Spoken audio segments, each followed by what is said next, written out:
Hello everyone, welcome back to the Rebellious Noise Pro Wrestling channel. My name is Scott and we are here for night 2 of SummerSlam. It means we are ready for the build up to get us and you guys hyped up and in the mood for the big PLE. We'll be doing that right after this. Welcome to the Rebellious Noise Pro Wrestling channel. On this channel we bring you some great content from inside and outside of the squared circle. We will go through and offer some in-depth analysis of the biggest events of the year, as well as bringing you exclusive interviews with some of the industry's biggest names. There will also be live show reviews, in-depth features and podcasts. So make sure you give that subscribe button a slam so you don't miss any of the action.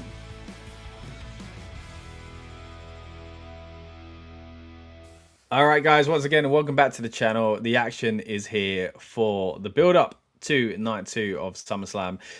Two-night affair again this year and a lot to talk about because of it. I think night 1 was always looking like the better on paper as far as the card goes, but there's a lot of interesting things to talk about coming out of night 1, but also night 2's card as well. So we're going to be doing that. We're going to be breaking down all the kind of latest stories and rumors that are flying around as always. We'll also be joined later on by Rob and Lucas on the channel to get their thoughts on what happened last night at SummerSlam and what they expect to see tonight on night 2. Not only that, of course, we're going to dive into a lot of the stories that have kind of led towards SummerSlam in the first place.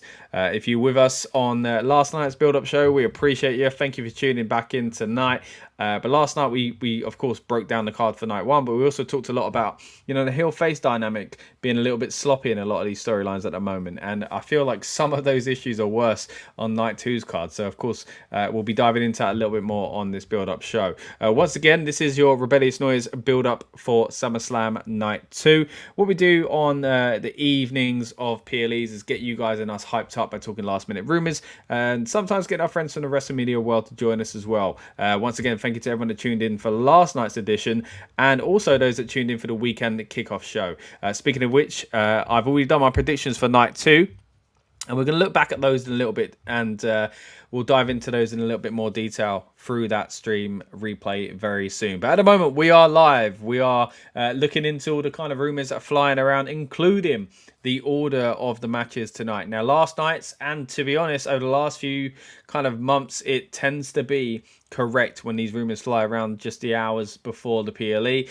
Hardly ever did he seem to be off. But I do have to mention, just in case, of course, this is not confirmed, but is widely reported. So let's run through the card and let's do it in the order that it is said to be kind of appearing on our screens tonight. So apparently tonight, the opener will be the #1 contenders match for the WWE Undisputed Championship. Of course, we saw last night CM Punk retain, so that does make this a little bit more interesting when it comes to predicting who might pick up the victory in this one. We've got Finn Balor going up against Sami Zayn in the opener to SummerSlam Sunday. Then, word is that the next match will be Trick Williams defending his US Championship against the returning Baron Corbin. That is set to be match number 2. After that, we are looking like we are going to get the women's ladder match. Of course, we're talking about Charlotte Flair, Jade Cargill, Tiffany Stratton, Chelsea Green, and Lash Legend, who, of course, got added to the match on Friday Night SmackDown. The fourth match of the show is set to be Danhausen versus Dominic Mysterio in a Human Monies on a pole match. Speaking of which, I should have mentioned the last match, of course, the women's interim title match is a ladder match. But yeah, 2 gimmick matches, if you will, back to back here. Then after that, we have the Intercontinental Championship on the line from the men's division. Penta goes up against Chad Gable, looking to keep a hold of that prestigious championship. And then the rumor is the match to close the night, as expected, Roman Reigns defending the World Heavyweight Championship against Seth Rollins. Now, I'll be honest, this is probably the match I'm least looking forward to, but we'll see. Maybe it's going to be pulling something out of the bag. But night 1, again, I did quite enjoy it. I want to know your thoughts, guys. Did you enjoy night 1? Does it get you more in the mood for night 2? I would say it's kind of done it for me. It wasn't the most amazing show, but there were good things that happened on it. Now later on, I will dive into my thoughts a little bit more detail when I'm joined by Rob and Lucas as well to do exactly that. But for now, we'll stick to tonight 2 predictions. I'm looking forward to the card. It is, again, not as strong, I feel, as night 1's card, but looking at it now, it's still a decent card overall. Highlights for me, I'm really looking forward to seeing, I don't know where they're going to go storyline wise with this, but I'm really looking forward to seeing the match itself. I think it could potentially be match of the weekend, the Intercontinental Championship match. I always enjoyed a ladder match, so looking forward to these 5 women getting at it in a ladder match for the interim title, even though I'm not a big fan at all of interim championships or title reigns of that nature. And you'll see exactly what I mean, because I went on a bit of a rant on Friday night when we did our weekend kickoff show. So again, we'll be replaying my original thoughts on this card in just a little bit. And just to keep that in mind, this was recorded before SmackDown, so I didn't know whether it be Lash Legends or who was the other one, Julia, potentially in this match. But either way, my prediction would not have changed. Again, let's stick to the card itself that we're going to see here tonight and the things I'm most intrigued by. I mean, I am intrigued by the number 1 contendership match, because now that we do know that CM Punk is still the champion, it feels like the answer is to go with Sami Zayn. A lot of rumours flying around that Kevin Owens could be returning this weekend. Of course, it didn't happen on night 1, but could it happen on night 2? I mean, this is where I thought it might happen anyway. Kevin Owens coming to help Sami Zayn does seem a possibility here. Finn Balor versus CM Punk would be quite interesting, but you know, we saw it not long ago, and it'd be another babyface versus babyface match, which I'm not sure is something we need to do at the moment. Although the Cody and Punk one was quite entertaining, I do think there's, as I say, there's been a lot of weird stuff going on with storytelling lately as far as the babyface heel dynamic. And again, you'll hear me talk a little bit more about that in the replay section that we're about to see in a minute. But once again, this is the Rebellious Noise Pro Wrestling channel. We don't just do build-up shows and reviews and previews and stuff like that. We also get to interview some of your favourite WWE superstars, such as Mr. Finn Balor himself. We had a great conversation with him a few years back, and also on the main Rebellious Noise channel. If you haven't been with us for long, essentially we have split into several channels. This is the Pro Wrestling channel for Rebellious Noise, and yeah, we've had several conversations with Finn over the years, and yeah, there's one on this very channel. Also had great conversations in the past with the likes of Pretty Deadly and Rhea Ripley. And we've also had good conversations with then SmackDown Women's Champion Liv Morgan, but of course now retaining World Champion Liv Morgan. So again, if you haven't already, please subscribe and check out more of the content on this channel. As I say, though, I am Scott, going to be joined later on by Lucas and Rob to dive into the card in a bit more detail and also get their thoughts on Night 1. So again, let me know in the comments, guys, what you thought of Night 1. SummerSlam Saturday is in the books. Did it get you excited for SummerSlam Sunday? Or did it do the opposite? Did it make you think, I can't really be asked to do a second night? I'm optimistic about tonight because Night 1 was good, and usually Night 2 is what gets all the focus. So I'm wondering what they're going to do. Again, we got a surprise return of Randy Orton on Night 1. Will we get a different or maybe a bigger surprise return on Night 2? We've got a very good World Championship match between WWE Champion CM Punk and Cody Rhodes. Will we get an equally good, or maybe try and top it, World Championship match from the World Heavyweight perspective from Roman Reigns and Seth Rollins? Yeah, there is the comic relief here of Danhausen and Dominic Mysterio. And yeah, there are kind of, you know, in Night 1 you had a Hell in a Cell. Here you got a ladder match. So it is somewhat evenly stacked in some ways that you look at the cards. But I still think the number 1, Night 1, I should say, was far superior. Generally speaking, as far as excitement levels. But I do think that the guys on this evening's card can, of course, deliver.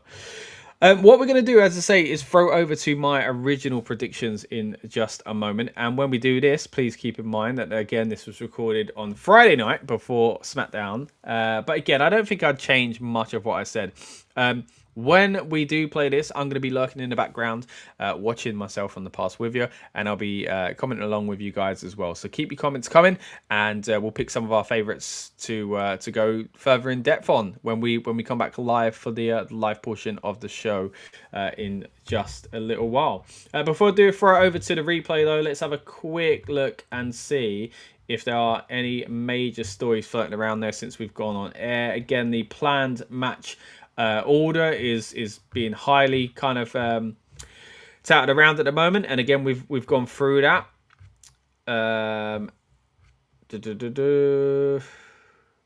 Ticket wise, how are we looking ticket wise? Night 2 is at 32,293. Says WrestleTix as of I think about an hour or two ago. That is less than night 1, if I can recall. I think night 1 was 38,000. Yeah, because we were talking about how it's 12,000 off of last year's night 1, 50 at MetLife. Night 2 at MetLife last year got 58,000. So this is at the moment pretty much near enough 16,000 less than night 2. Now, the way they set up the cameras on night 1, it looked brilliant. I was thinking, man, maybe I was harsh. But don't get me wrong, 30-odd thousand for any wrestling event is great, especially when you got 2 events, back to back. But I think it's a real indicator that they've dropped off so much from last year about the way things are booked at the moment and the cost of these tickets. But like I say, it looked good presentation-wise until I saw a different angle of Randy Orton's return. And my goodness, were there empty areas of the stadium. But hey, they managed to make it look good on TV, and that's all that counts, right? That's where we're at the moment. Again, let's see if there's any kind of major stories flying around there. It doesn't seem to be the case. So, like I mentioned, we'll get ready for the replay of my original predictions for night 2 in just a moment. Let me just get this ready. Okay.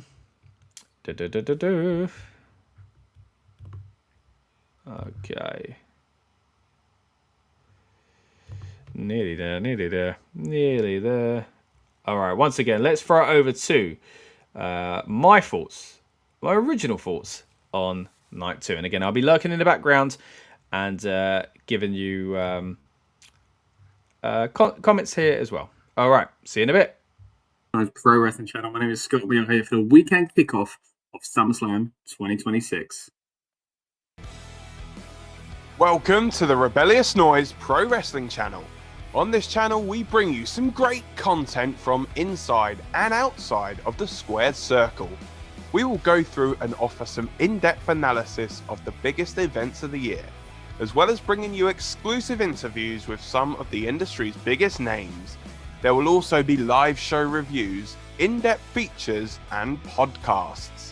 So make sure you give that subscribe button a slam so you don't miss any of the action.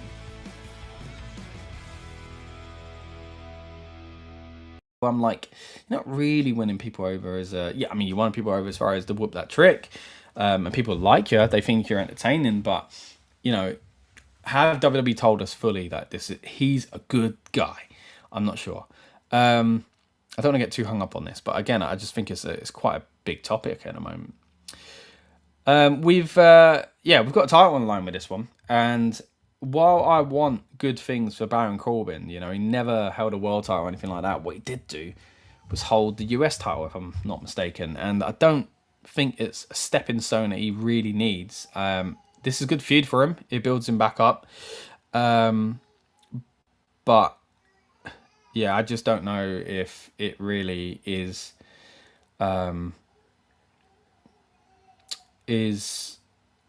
answer to give him the title, to take it off Trick, unless you ever elevate Trick into the main event scene. What I like the idea of is Trick being turned on by Lil Yachty. I spoke about this a few times on this channel. I think that would be quite interesting. Lil Yachty aligning himself maybe with Carmelo Hayes instead. And I think Carmelo as a bad guy would be good as well to see again. Yeah, and that will really cement Trick as the goodie. But I don't know if that's what they're going to do. So we'll see. Ryan Powell's in the house. Good to see you, Ryan. Hope you are doing well.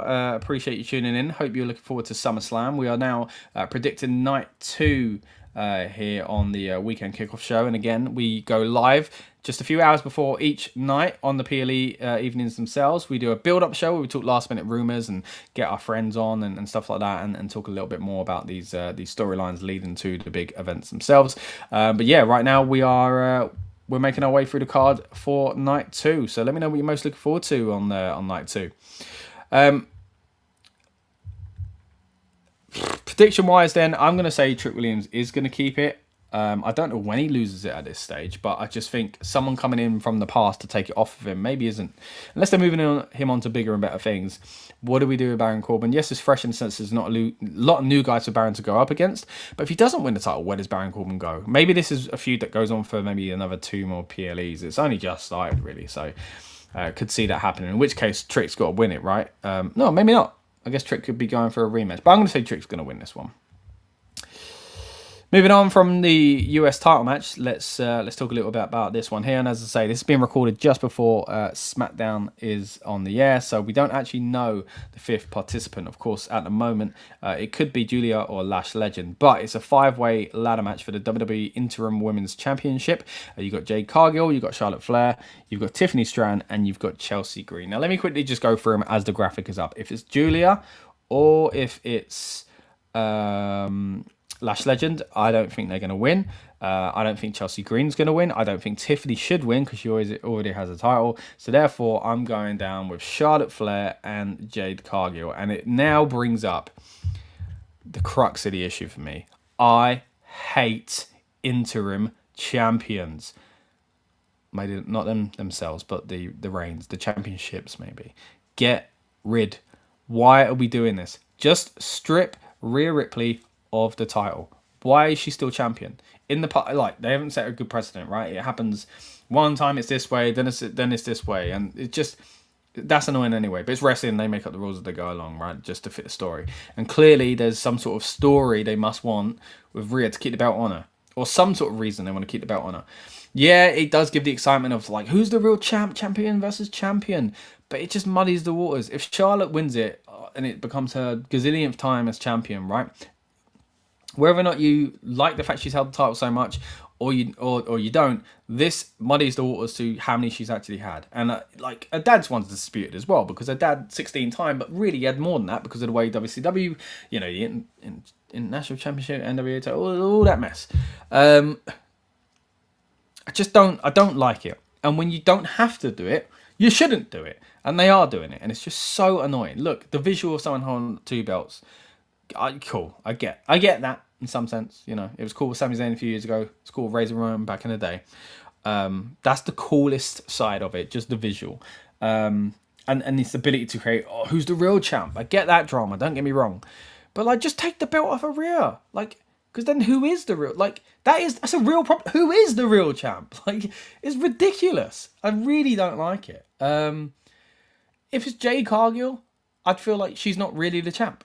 If it's Lash or Julia, either one that makes the match, you know, depending by the time you're watching this, you might know, like, it'll be their first reign, and they're not really the champ because the real champ's sitting at home. Why is she sitting at home with the title? Just strip her of the title. If you want her to be champ when she gets back, let her win it on her first day back. Like, she doesn't need to have this long reign where she wasn't even active. It really bugs me. And again, this is coming from someone that really likes Rhea Ripley. Like, it's not about Rhea Ripley. Ripley is about the ridiculous booking of interim championships. It really, really bugs me. Going on the Charlotte Flair thing, look, I have to be honest, I think she's done incredible the past year or two to kind of take off that heat and reinvent herself as far as people being frustrated with her always being in that title picture. She had the thing with Alexa Bliss, who knows where that's going to go. But yeah, I mean, she's just, even the way she presents herself and her style and stuff like that, it's been very different. And I just think it's been a breath of fresh air. It's exactly what we've needed. It's what we've needed from Bianca Belair at times. Because don't get me wrong, she'll probably come back into the main event scene. But I really wanted her to step back and not be involved with the title picture, so that she won't shove down our throats and become a new John Cena. As much as I really enjoy Bianca Belair and her work, like, sometimes you need to do that. They did it with Drew McIntyre after the period where he was on top with no fans, carried the championship, carried the company. He needed to take a step back. It was too much. Then he rebuilt himself, and now everybody clamours for him to be world champion again because it's fresh. What's not fresh is Charlotte being champion all the time. So to their credit, they've done a good job here, and to Charlotte's credit, done a good job here. If she becomes champion again, I'd be okay with it. But why is she going to be interim champion? Why are any of these people going to be interim champion? It just bugs me. Like, get rid of it. The other one there as well, as I say, Chelsea Green. I mean, it'd be the first time she holds a championship like that, and maybe this is why they're doing it. Maybe they want to kind of, you know, there was that thing that come around, I think, a few years ago because of Untold, where, you You know, they basically said they don't see Chelsea in that way. Maybe it gives them the opportunity to do that, but not really do it. Is that what they're looking at? I mean, it'd be silly to do that. Like the real champions at home. Like, and then you got to have a heel. To be fair, you probably need a heel or Charlotte Flair. I mean, who knows? Because again, I keep saying the way WWE book heels and babyfaces now, it's not clear cut against each other. Sometimes it is babyface and babyface, and I could kind of see that with Charlotte now because she's a bit more solidified as a good guy. As if, you know, so this match happened a year ago, for example. So her versus Rhea of like who's the real champion, a respectful thing. Maybe they just do that. Or maybe they go down the heel route, and if they do, it's Jade Cargill. I mean, Jade Cargill's done great lately. I really enjoy her in her stable. Like, yeah, she would make more sense when it comes to that. Chelsea Green is basically a good guy now, right? Why would she go up against Rhea Ripley? When's Rhea coming back? What the heck's going on? How long would this last for? What's the point? There are so many questions. So little answers. But maybe we'll get some answers when we come out of SummerSlam Night 2. I'm gonna say Jade Cargill. I think it's the smoothest thing to do. So I'm gonna say Jade Cargill's gonna win this one. Talking about smooth things to do. I'm pretty sure this is, by the way, the US title match is on Night 2. But as you can see from the graphic, WWE have put Sunday, August the 1st. That's Saturday. But I've seen reports that it is Night 2. So that's why I've put on Night 2. Right, let's move on to simpler ones. And what do you know? It's a babyface versus a babyface. Now, the problem with this one here... God, I can't believe it. I think I'm done with this point. And then it comes up again. The problem with this one here is Penta is so beloved. And Chad Gable... like, had this amazing story arc where they turn chicken into chicken salad, right, as they say. Like, the El Grande Americano thing shouldn't have been as good as it was, but it's one of the most entertaining matches I've seen this year, or even for a long time, to be fair. And that emotional moment, sounds like I'm getting emotional, I just need a drink. I was emotional when I watched it, don't get me wrong. That time it was just my voice going. The emotional moment at the end of the match where Chad Gable's unmasked and he's got his family in the ring and he's basically saying, look, I now respect, forgive me for the way I was, basically I now respect Lucha Libre. Now he's facing a luchador, like, unless this is because he's going to double down and actually be a heel, which I think is the wrong move. They don't need to do this. Like, and if you're going to take the title of Penta, like, it's not clear cut enough. Penta is too beloved. Like, you've only just turned Chad babyface, and again, unless it is because you're going to double down, he's going to be a bad guy after all, and it's all going to be fake. Maybe he joins Division. I don't know what they're going to do, but to kind of solidify that. But there's no need. Like, if they wanted to give him the title, which you probably should have the title, by the way, then there should have been a multi-person match, so he doesn't have to beat Penta. A good guy for it. Like, anyway, I'm looking forward to this match. The match itself, because I really am a fan of both guys. I really, really have enjoyed the work of Penta since he's come to WWE. Lately, I feel like they've stepped off the gas with him a bit, and Chad Gable to that kind of point as well. It's not as kind of much as the focus as it was a little while ago, but still a high-profile match nonetheless for both of them with a title on the line. This is kind of one where I'd like to see it be like a ladder match, but of course we've got the ladder match in the women's title match, but the interim women's title match, I should say. Right, yeah, as far as winner goes, I think Penta's had it for quite some time, so I think putting it on Chad makes sense. And you could, because Penta is that kind of honourable good guy that, like, actively wanted Ray to face him, for example. So maybe it's just going to be Penta is going to be nice and be like, fair play, mate. And that's how they do it on American TV. They really solidify Chad's growth and kind of, his crowning moment, really, on American TV. Was the Triple A thing was great, but I'm sure there was still a lot of people that haven't seen it. Lynette's got Penta to retain. Yeah, I don't know. I think, I could see that. But, like, why have they put Chad in this position? So, maybe not here, then. Maybe Chad wins at another point. Or maybe Chad does win when it's, like, 3 or 4 people in a match. Or maybe somebody ruins the match. And that's where they go with it. Anyway, I'm going to go... I'm just going to go for the feel-good moment. I'm going to go for Chad winning this one. Next up, we've got... Talk about feel-good. We've just got some fun. Danhausen versus Dirty Dominic Mysterio. yeah, talking about taking your foot off the gas. I mean, Dom's done some good stuff this year as far as AAA goes, but the Judgment Day has been a bit all over the place. Some good stuff there, but not amazing. This is a human money's on the pole match. I know some people probably snicker at that, but I I like it. I like the fact that he was getting annoyed at Adam Pearce, Danhausen by saying, "Don't you watch wrestling? You know, like things in a pole match, like we do that."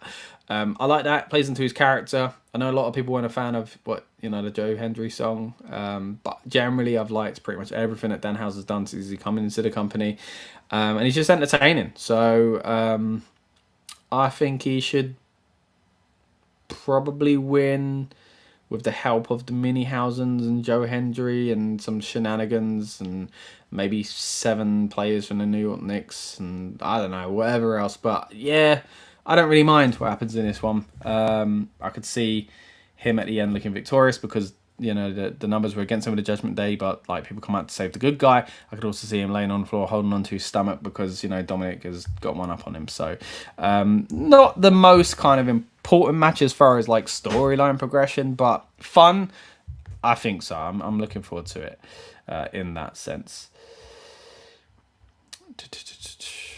Lynette says the toughest match is going to be the women's ladder match, and also says Danhausen, I'm worried about this match because we don't know when JD could get involved again. I think that's likely, Lynette. I think we are going to get whether you mean JD from Judgment Day or JD from JD McDonough. Either way, I think there will be some shenanigans here. It's not going to be clear cut in the Danhausen versus Dominic Mysterio match. And hey, I won't want it anyway. I want it any other way. I want it to be silly and over the top and all that good stuff as well. Let's move into the next match, though, and it is Finn Balor versus Sami Zayn. Now, this is a really interesting one to put on here because I think I can settle. I think I can say there's a clear good guy and a bad guy. It's the opposite of where we were a few months ago, and hey, turning someone heel on babyface has got to be work in it. But they've done a good job at defining that. Sami, they took a while, but that was part of the thing. He thinks he's the last real good guy. As if you need that kind of confusion to people that don't follow wrestling as much, when everybody else seems to be playing good and bad. But this is your classic kind of heel that thinks he's in the right, and sometimes is in the right. Then you got babyface Finn Balor, who recently was in the Judgment Days. We've been talking about them as a bad guy, and he's clearly become a good guy, and he's acting honourable, and he's got his old entrance back and all that kind of stuff. So yeah, interesting. What is also interesting is that we've got 6 matches at the time of recording, 6 matches on night 1, 6 on night 2, and usually WWE do 4 or 5 on a night. So to have a 2-night PLE and give extra matches is quite interesting, and for one of them to be a number 1 contendership match is really interesting as well, because there are still so many titles that they've got that they're not using on this, yet they're going to use a number 1 contendership match. Now, if there's room to fit it in, I think you probably would do it on a 2-night event, because they've done things like this before where they took away, possibilities of title matches and done matches instead. I think you can squeeze it in here a little bit more, but this is the kind of match you usually expect to see on SmackDown. Now, of course, this is to determine the number 1 contender, and if you're watching this as part of a replay on the night 2 build or anything like that, or you're watching it before night 2 and you've seen night 1, you know who the WWE champion is. But at time of recording, CM Punk versus Cody Rhodes is the night 1 main event, and I don't really want to focus on that too much because I don't want to date this video too much, but at the same time, Finn Balor versus Punk would be good because we've seen similar, and it was when Finn was slowly turning into a good guy. Finn versus Cody would muddy the waters again, clear babyface, both of them would be. Sami is the bad guy, so Sami going after either one of them, he's got gripes with both of them, it makes sense. So really, it feels like Sami's more likely to win it. Also, rumours, as there always are around these big events, that maybe Kevin Owens is coming back soon. And if he is, I'd love to see it for 2 reasons. Number 1, seeing the man fit and healthy and able to return. Number 2, love Kevin Owens. You know what? I'll give you a third reason. Just love a surprise. I would love to see that at the big stage of SummerSlam. And yeah, him returning to help Sami Zayn. Maybe he's not even ready to compete. Who knows? And he just is in his corner. Eventually, he'd probably turn on Sami, or Sami turns on him, as they always do. But him coming back as a heel, and he was pretty healing up last time he was around when he sadly got injured before the was it WrestleMania match with Randy Orton over a year ago now. Gosh, yeah. So yeah, him come back as a heel. He's a great heel. He's a great babyface. But yeah, as a heel, sometimes you look at a wrestler and you say, what are you going to remember them as? It's going to be a heel for Kevin Owens. He's brilliant as both, as I say. But yeah, he is just naturally, I think, seen as a heel by many. So him coming back as a bad guy again to help Sammy, I think would be good. Yes, you could argue why, like, yeah, they're just best mates, but should he not come back and try and become champion himself? Has he not got a point to prove himself? And so he's just going to be in someone's corner? But maybe that's it. Maybe he's not ready to compete, and that's how you bring him back just for a little bit until he is ready. But either way, returning Kevin Owens would be entertaining. It will put more sympathy on Finn Balor. And will the guy ever catch a break? Will he ever become a world champion again? I don't know. So for that reason, it'd be nice for him to win. But that only matters if he's going to win the title. And I don't see that happening just yet. Not WWE title anyway. Even though he's on that brand now, I don't really see... Wait, where are the titles? Yeah, it is on SmackDown. I don't really see... I don't know. WWE doing that. But yeah, maybe I'm wrong. Let me know what you guys think. Lynette says, I got Finn Balor. And says, we haven't seen Kevin Owens since 2024. Royal Rumble. 24, is it? It's not that long, is it? I thought it was 25 at least. Either way, it was a long time ago. 24? No. What? Anyway, either way, it'd be great to see Lynette. Lynette? It is great to see you, Lynette, in the comments. But great to see Kevin Owens back as well. Great to see you back, Lynette. Let's get to the next match to predict. It is actually for a title. It is Seth Rollins challenging World Heavyweight Champion Roman Reigns in what is surely set to be the main event. I don't want to be harsh. I really don't. But like, if there is ever a match, storyline-wise, that I do not care about, it's this. And I know recently they tried to really highlight that they haven't faced each other one-on-one in X amount of years or whatever it is. But like, it's bad when it feels like you always see it, even when you don't always see it. And I think it's because they're always in and around each other's stories as well. Like, how many times can we do the Shield thing? Like, unless we're bringing back Dean Ambrose, like, can we just let that one lie for a little bit? Like, acknowledge it, if you will. But like, they've done that to each other. They've both done the chair thing. Like, Roman's. I can't even, like, I know I've seen, like, Roman's had the chair to him again to really go, haha, remember this? And Roman's done it to go, haha, I'm getting my own back. Like, they've played into this already. I will say, the way they did the Shield spot, just call it that now, on Raw was really good. Really good. It took ages for Roman to get in the ring, and Steph was for ages on the ropes. But like, him sliding in and getting stomped, clever by the architect, I think was brilliant. But then again, you look back and you go, wait, Roman's a bad guy, right? Because of what he's doing to Jacob, but we all like him, so he's kind of a good guy. And Seth was a bad guy, but he got beaten up by his bad guy friend, so he came back as a good guy because he was sympathetic, and now he's going after Roman, so he's a bad guy. I don't know, man. He's acting like a bad guy lately. If anything, in the last week or so, and even the Saturday Night Knicks show they did, which I thought was a good show, by the way. Just don't think the rest of the world needs to see it. I mean, as an Arsenal fan, for example, I'd feel a bit like, man, I love Arsenal, but like, do the show at the Emirates and everything was about Arsenal because we just won the league, then I'd be a bit like conscious. Do other, like, are like Chelsea fans, Liverpool fans, Newcastle fans having fun? like it was in some ways a glorified house show, but hey, I still enjoyed the show. But I think if I was a fan of another team, I would have probably been a bit more annoyed. I've had a specific kind of like a real kind of love for a basketball team or anything like that. But anyway, congrats to the New York Knicks. Yeah, in that, like he acted the heel in that, because the celebrity spot, right? They needed to do it. It made sense, and he's been a bad guy more so lately. So again, give him credit. They've started to define the roles. But how is Roman a good guy when he's been a bad guy to Jacob, and the people they're facing off against, Royce Keys, LA, they're the good guys, are they not? Is Solo not the good guy for resisting the bloodline? Is Jacob not oppressed, but like being brainwashed and Stockholm syndrome? So therefore, like, screw you, you're doing it to yourself, but eventually we'll like you when you turn. Is that not what's going on by the man who's in this match? I don't know. I'm so confused at the moment.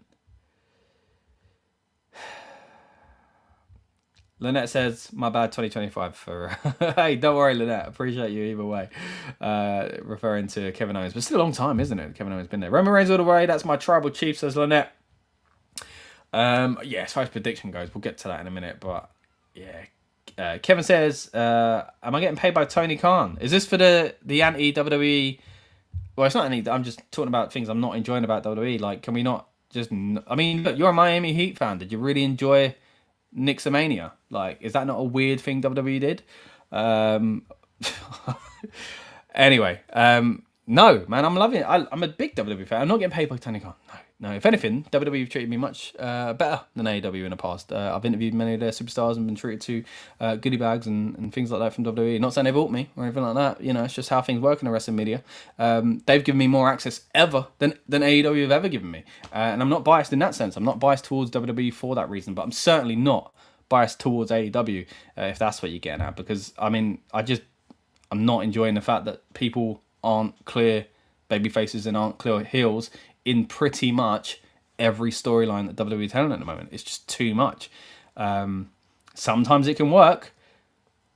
It's hard to pull off, yet they're trying it on every single storyline, in my opinion. But hey, apologies, Kevin, if you think I'm being too negative. I think I'm being pretty fair with it. But appreciate your comments either way. I really do. Lynette says there are rumours that Dean Ambrose might come back to help Seth Rollins. I don't know Dean's status with AEW. Again, shows how much I'm not being paid by Tony Khan, because I don't really watch AEW that often to even know if Moxley is doing much and if that's realistic. Yeah. And look, now, see, I've got to be careful. I'm trying to balance now. I do like AEW, enjoy their shows. I just don't keep up with it as much. Just to kind of clarify there. Because I don't want them to get upset either. Oh, it's hard being in the wrestling world these days. Look, I don't see Dan Ambrose showing up anytime soon. I think he probably will go at WWE for something in the future. I'd like to see it, just because I like returns and I like the Shield. But yeah, I don't think it's happening here. Let's get into who I think is going to win the match. I think it is probably the most straightforward out of all of them, and it's Roman Reigns, because there is no impactful reason in taking the title off of him to put it on Seth Rollins. Now, you could argue that he needs to lose it at some point, right? And you could argue that Seth never lost. I don't think they've even really touched on the fact that Seth didn't lose his title, and that's part of why he might want this match. But like, just like with Cody, I just don't need to see Seth as champion again. Roman, look, a lot of us said the same thing when he won it, and I said, as long as it's a short reign, I don't mind. As long as there's a goal here to put someone else over, I don't mind. Putting over the guy that's held titles many, many times before, I don't think is necessary. So something fresh, you know. If Oba Femi beat Roman Reigns, yeah, cool. But, you know, there's probably other examples as well, depending on how you build them. But I don't think we're clamouring for a Seth Rollins title reign. And look, they could feel like, no, there's unfinished business here. We've kind of turned it back. He's a bad guy again, and we want him to do this feud as the bad guy with the title, and now we're going to do that again. Who knows what that was? But let's say their plans, and that's why they're doing this. I'm just not that excited by it. I think you're done now. You got injured, took the title off him. That's it. Just like I said with the Rhea Ripley situation. She got injured. Sorry. Move along. No interim titles, please. But yeah, didn't get an interim title with Seth. Anyway. That pretty much brings us to the end. Like I say, I think Roman Reigns is going to win this one, just like is often the prediction. And look, as much as I have been a bit downbeat on stuff here, I am looking forward to the show overall. really do enjoy SummerSlam. I like the fact it's a two-nighter. I just hope they book it correctly. The pacing of the show is going to be quite interesting because I do think at the time of recording, from the way things have been planned out, night one and night two, that night one looks like the stronger card. And that's interesting because WrestleMania did that a few years ago where night one definitely was the better show and then night two struggled to keep up. But I think it's worse when you go the opposite way. When you make night two clearly the bigger show, it makes night one not feel as important. So I think they've done a good job at least making night one feel pretty important here. How it pays, I don't know how it pans out on our screens. We'll have to wait and see what actually does end up being the best night. But yeah, I'm looking forward to SummerSlam either way. As I say, my name is Scott from the Rebellious Noise Pro Wrestling channel, and you've been watching. Welcome to the Rebellious Noise Pro Wrestling channel. On this channel, we bring you some great content from inside and outside of the squared circle. We will go through and offer some in-depth analysis of the biggest events of the year, as well as bringing you exclusive interviews with some of the industry's biggest names. There will also be live show reviews, in-depth features, and podcasts. So make sure you give that subscribe button a slam so you don't miss any of the action.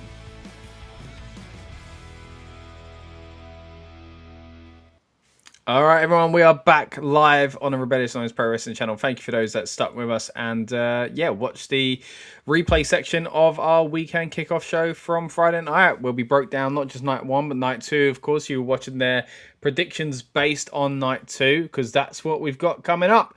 But we will touch on night one a little bit here. I do want to touch on, as you saw in that kind of a replay section there, I did touch on the fact that I felt like night one's card was pretty good and night two was the one that felt weaker to me. Looking at two isolated on its own, I'm like, that's a decent PLE card. I just don't know if it's a SummerSlam card.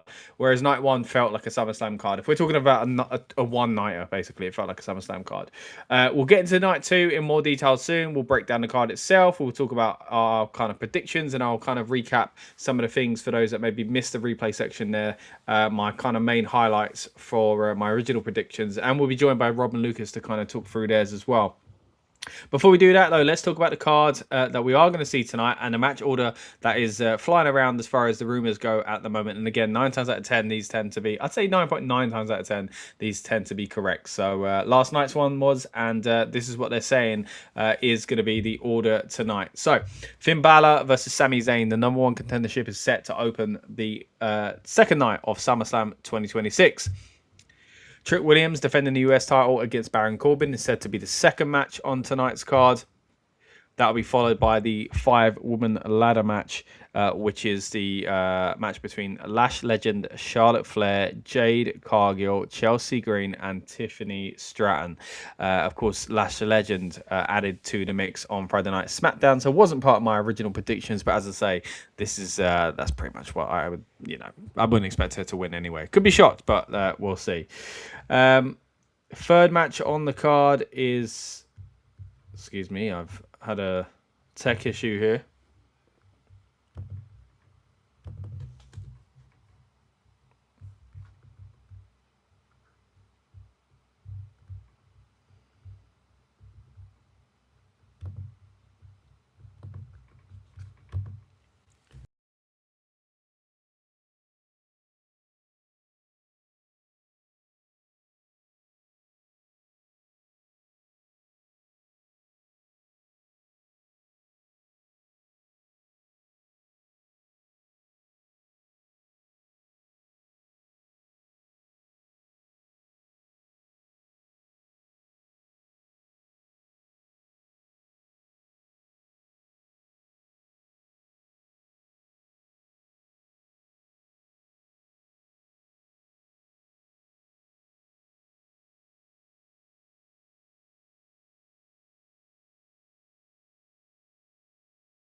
All right, apologies everyone. I seem to have had a tech issue there and we lost a bit of signal. So thank you for those that stuck with us. Apologies for that.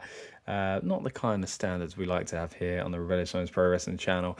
While we kind of get reset, let me just roll the channel's trailer. You can see a little bit more about what we usually like to put out on this channel, and I'll be back right after this. Welcome to the Rebellious Noise Pro Wrestling channel. On this channel, we bring you some great content from inside and outside of the squared circle. We will go through and offer some in-depth analysis of the biggest events of the year, as well as bringing you exclusive interviews with some of the industry's biggest names. There will also be live show reviews, in-depth features, and podcasts. So make sure you give that subscribe button a slam so you don't miss any of the action.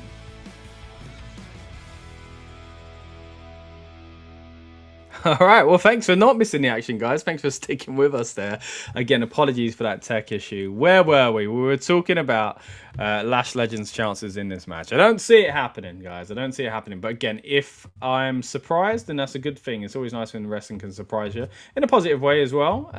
Not the biggest fan, as you would have seen in my what felt like a bit of a big rant, I'll be honest, on Friday night, basically saying I hate interim championships. It really, really bugs me. The only benefit you get is the return. And yeah, it really muddies the waters for me. So I'm not a fan. But hey, that is set to be the third match of tonight's card. Fourth is apparently going to be Danhausen versus Dominic Mysterio. Again, the kind of comedic relief, if you will, on tonight's card. But still a match I'm looking forward to because I do enjoy everything I've seen. Most things, I should say, I've seen from Danhausen. Yeah, Dominic Mysterio is always good fun as well. We're also going to get Penta versus Chad Gable. This, at the moment, is set to be the fifth match of tonight's show for the Intercontinental title, and of course that means the only thing left as expected to close the show, although night one had a bit of a kind of not a shock, but I guess a debatable way to close the show. Should it have been Hell in a Cell? Should it have been the world title match? This time there is no such challenger. It is going to be the challenger of Seth Rollins going up against Roman Reigns, of course, for the World Heavyweight Championship. So that's the card we got for night two, but I also want to know what you guys thought of night one. Let me know in the comments what you're most looking forward to about tonight. But what was it about night two that night one, I should say, that you enjoyed most? I quite enjoyed the the CM Punk Cody Rhodes match. I thought it was quite a fun one. I think the best thing about the night for me was Morning Glory by Oasis. Okay, not really, but I did quite enjoy that. Nick Aldis coming out to Morning Glory by Oasis for his WWE debut, right, as a wrestler at least. So that was really, really cool. Nice moment for him. I did say in our predictions, I wasn't entirely sure how to kind of go about predictions because I weren't sure if he was sticking around. But even if he was, I still think losing was the best option. You know, going for winning is the best option is what I'm getting at. And I don't know, because I saw Triple H talking about that theme song and how, like, he said, "What do you want?" And he said Oasis, and was like, we'll see if we can do it. I'm not sure if that does mean he's sticking around. Because if it's a one and done, that's fair enough. But to pay more than once, who knows? I'm not quite sure about that. But yeah, I really enjoyed that. That was a nice moment. Again, it's kind of expected, right? That it would be again a feel good moment. Brock versus Oba was quite enjoyable for me. It was never going to go on for too long, was it? But at the same time, it didn't really need to be a Hell in a Cell, if I'm honest, but it was still quite enjoyable. Yeah, other highlights from night one, of course, we saw the return of Randy Orton. That was quite nice to see. It wasn't the most... I guess he's coming back as a heel, right? I don't really know... yeah, it's not going to be a title picture for him and Cody, so that'll be different. Will we get Pat McAfee return? Let's hope not. But yeah, that was quite good just to see Randy Orton back. What else happened on night one? Retention. EO versus with Liv was probably my favourite match of the night, I'd say. Quality-wise, I thought it was really, really good.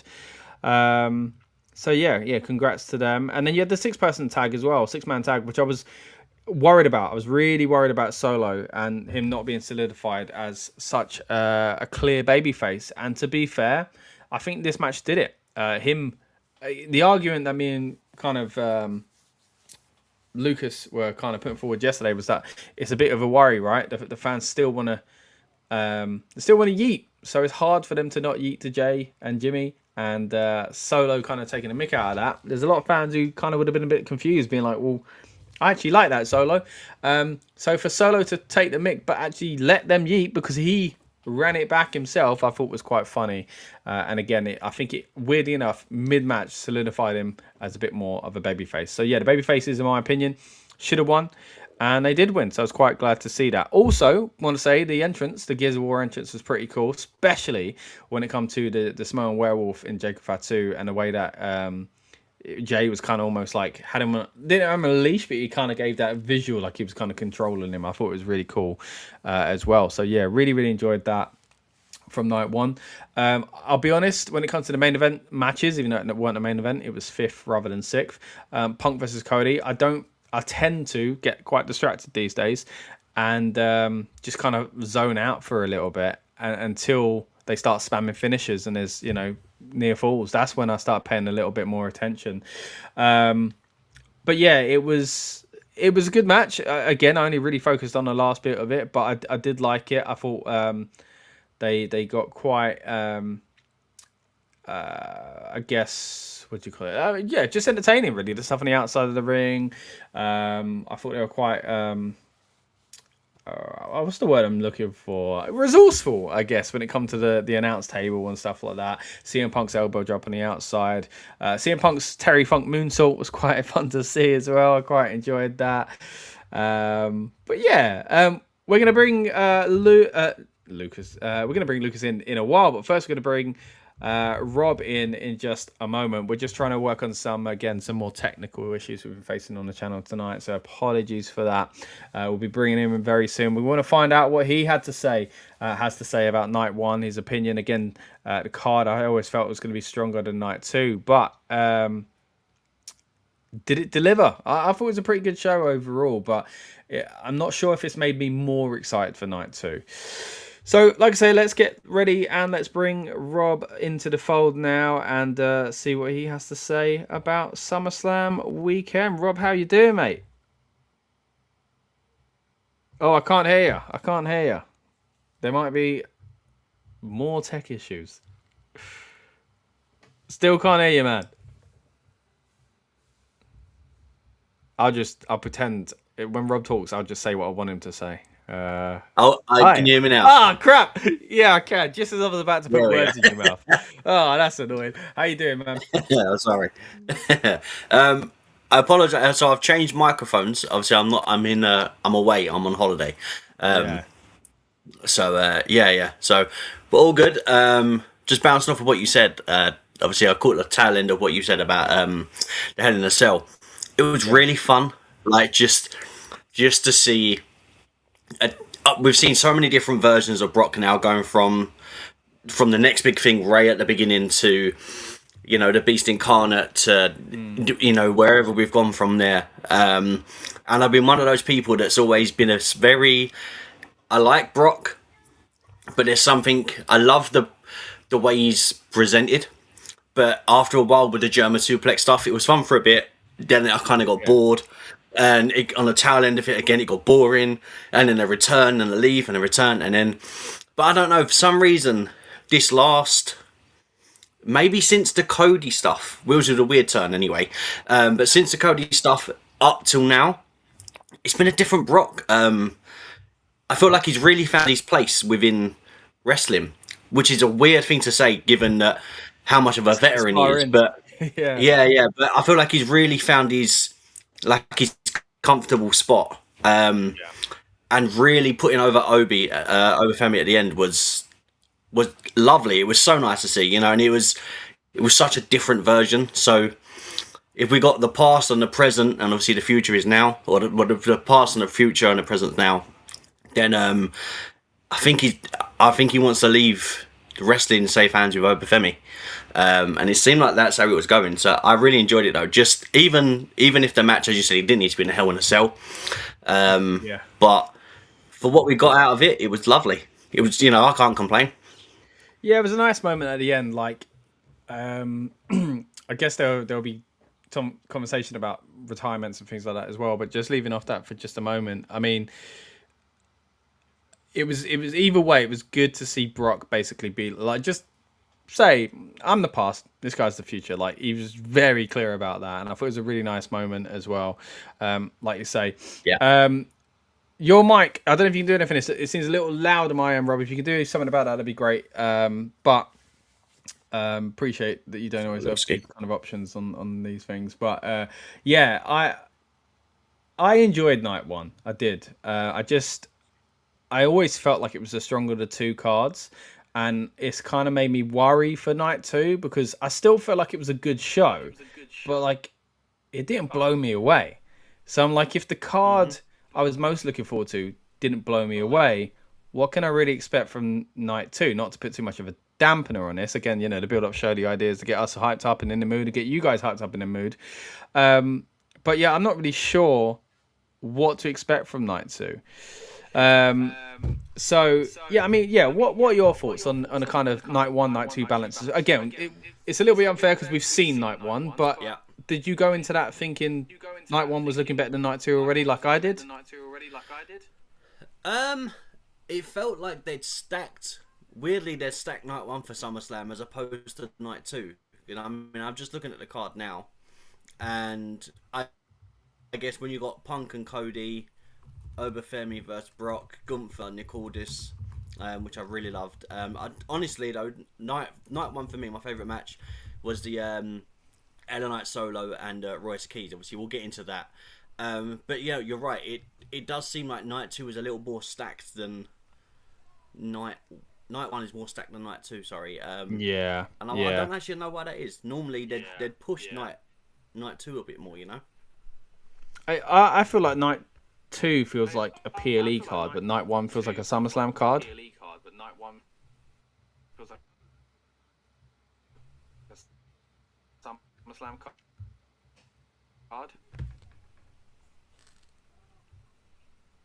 Yeah, no, I completely agree. I don't know. I don't know. This is the thing with these two nights. I think we've discussed this for such a while now that when you have two nights, one side goes really good and the other night goes, you're not as great. Do you know what I mean? So it's like trying to find that balance. I think they're still trying to figure it out. Yeah, no, I definitely agree. But there was a WrestleMania a few years ago where night one was a bit better from what I remember, and I like that. I like the balance of night one not feeling like it's not really started yet. Let's just wait for the big one, night two. So hopefully it works in their favor, and night two just is brilliant because it's night two anyway.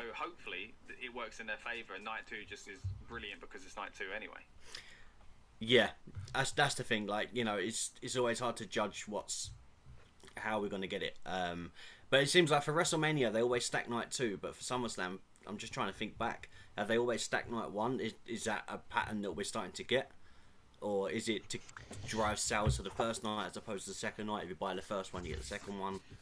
Yeah, I don't remember because I think last year it was the first one, wasn't it? I don't remember if night one looked that much better. I'm hearing myself in echo there. I don't know if I'm hearing myself. Apologies. Right, it seems like we are having some sort of tech issues again. Let's have a.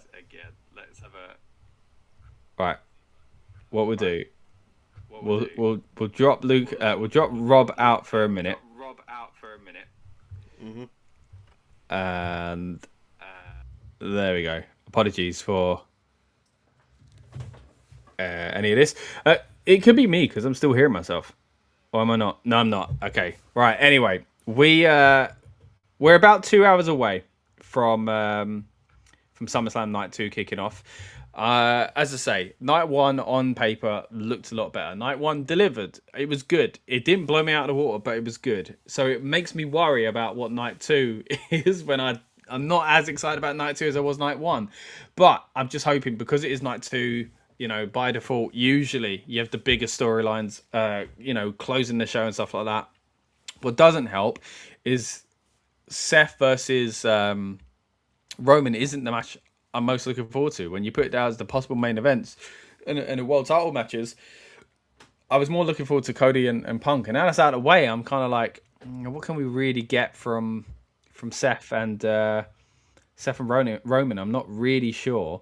It's the kind of SummerSlam closer that I was looking for. I feel like Cody and Roman probably was the Cody and Punk was probably the way to go with it.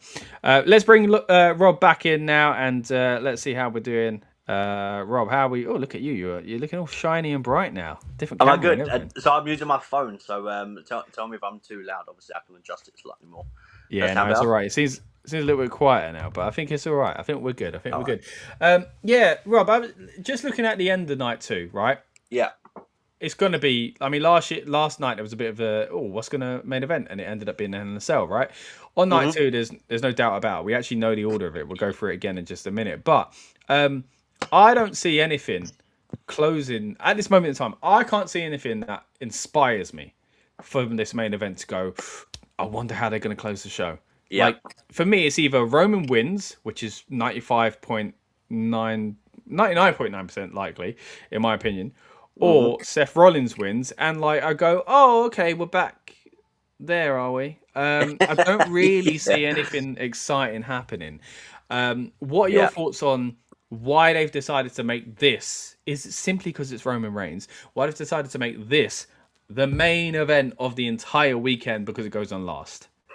Yeah, it's strange, isn't it? I mean, to be fair, just before we go into that, having Brock and Oba Femi main event night 1 over Punk and Cody already switches things up. I mean, I understand that they've done it that way, and obviously it's a great way to end, on a high, and obviously the return of Randy. But yeah, even that itself just seemed like they were going in one direction. So I definitely agree. It's because it's Roman. If you're not going on first, you're going on last. I guess Roman.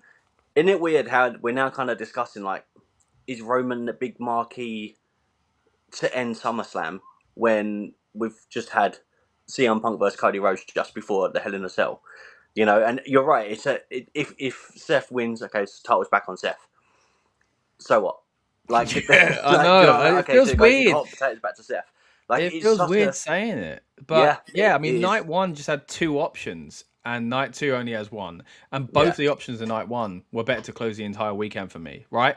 Like, I know there's still a debate about whether or not it was the right way for night 1, but I think you could argue that if it was Punk and Cody that closed the night, they might have been worried that because it weren't a proper finish, because there was a kind of, people might go, oh, it was cool to see Randy back, but like Punk didn't really, one-on-one do it. So like, is that the way they want to end the whole of SummerSlam? Maybe not. Or even night 1, maybe not, which is why they went with the Brock and Over, because that was a nice moment. And maybe that nice moment is good enough to end night 1, but it's not good enough to end night 2, because we need to have some sort of progression somewhere. But even still, I don't really see much coming out of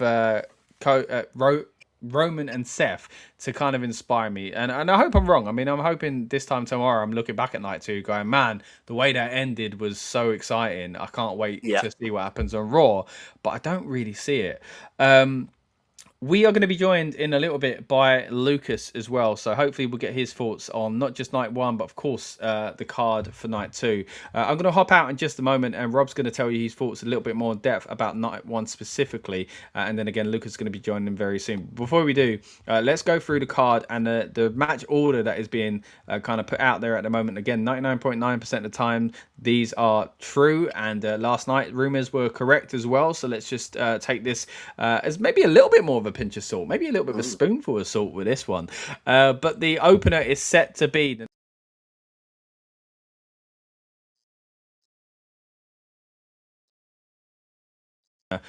for tonight's show.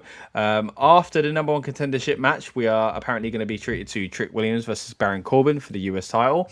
The third match set to be on tonight's card in this order is Charlotte Lash Legend, Jade Cargill, Chelsea Green and Tiffany Stratton for the interim WWE Women's Championship in the ladder match. Match 4, not night 4, imagine that, night 4 of SummerSlam. Match 4 of SummerSlam night 2. is apparently going to be Danhausen versus Dominic Mysterio. The Human Money's on a pole match. Match 5 is going to be Penta defending the IC Gold against Chad Gable, a match I'm very much looking forward to as far as the kind of in-ring stuff. And the main event, again, without question, was always going to be, and is apparently set to be, Roman Reigns defending the World Championship against Seth freaking Rollins. What do you reckon about the order, mate? Does it kind of make you feel a certain way, or do you think they've kind of got the nail on the head here? Order-wise seems all right. I mean, the only thing I would kind of question is where Danhausen and Dominic, that placement just seems very, very strange. What is it, second to last? Yeah, third to last. Third to last. That's what I mean. So that's it's just strange. Like, I get it. It's a nice way to kind of break it up. I feel like there's going to be so many shenanigans going on that I think we're going to less worry about the match actually being a match, and opposed to Danhausen and his mini-Hausens and whatever else he's going to have coming on. But yeah, I don't know. I mean, the match order itself is all right. It's just again. I don't want to keep beating, banging on the same drum. But again, Roman closes a show, and it's just, does he need to close every show? Yeah, like, I know. Do you know what I mean? Like, I get it, but the thing is now is Roman's got the title. We said this at Mania with the whole, do we want Punk to win or do we want Roman to win? If it was any other night, it makes sense for it to have been Punk to obviously carry on this legacy, obviously with the title for what he's doing. But then, what I remember you saying as well, that the transitioning from Punk over to Roman gives that title a bit more weight to it. You know, and obviously depending on what lineage you're looking at, or if it's a new world heavyweight title and it's got its own, building its own character, then Roman having it, yes, makes sense. So it does need to main event, and it needs to be around that to give it that credibility. But I'm unsure, man. Like, I still don't know if I like it. My only thinking, obviously, I know it's wishful thinking, and it isn't going to happen. But I feel some kind of Shield-related thing is going to happen. Only because they've been talking about the Shield chair during that moment. Always the same, though, isn't it? They always use it. The first time was okay, and then we had that moment again at WrestleMania when Cody run it, and Seth come out, basically put his life on the line and hit with and all this, you know what I mean? All this kind of stuff, and we've been through the motions.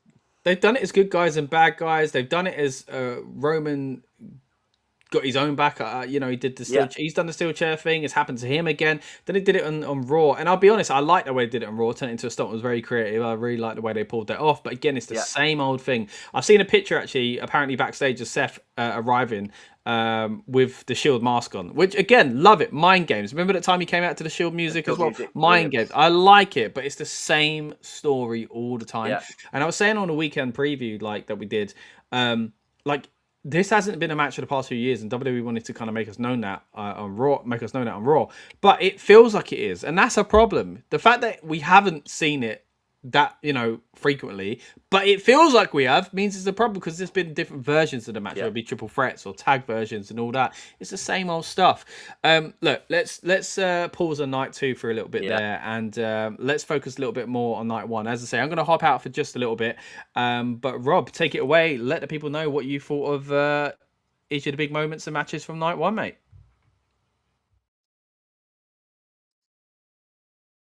Yeah. So you got me for a little while, guys. Hopefully everything holds up well. I know Scott should be manning in the background, so obviously we can kind of flow from there. He might throw up some questions if there is anything that's going on. Overall, the beginning, from top to bottom, I really enjoyed it. I guess the big talking point would be Oba Femi and Brock. Obviously, me and Scott kind of touched on it. I'm assuming when Lucas comes in, we'll be able to discuss it again. Obviously being the passing of the torch, which I think it was, for me, just that moment itself was, it's such a big night for, the future of wrestling, not just Oba Femi, but the future of wrestling. We have a next new big guy, and I think if Brock is putting a lot of trust in Oba Femi, then that says a lot, because from what we hear about Brock Lesnar, he's not much of a people person. Rumours, obviously, and what he said on Steve Austin's podcast a couple of years back. So we'll take that with how we take it. But for me, I really enjoyed that. So we're going from top to bottom. Liv Morgan defeating Io Sky. I enjoyed the match.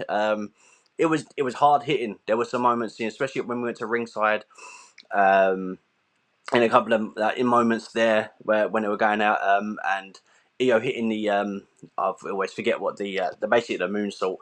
She hasn't done that for a while. So to see her do that and land comfortably again, that's another thing that even though we think about wrestler safety, she pulled it off great. It looked great.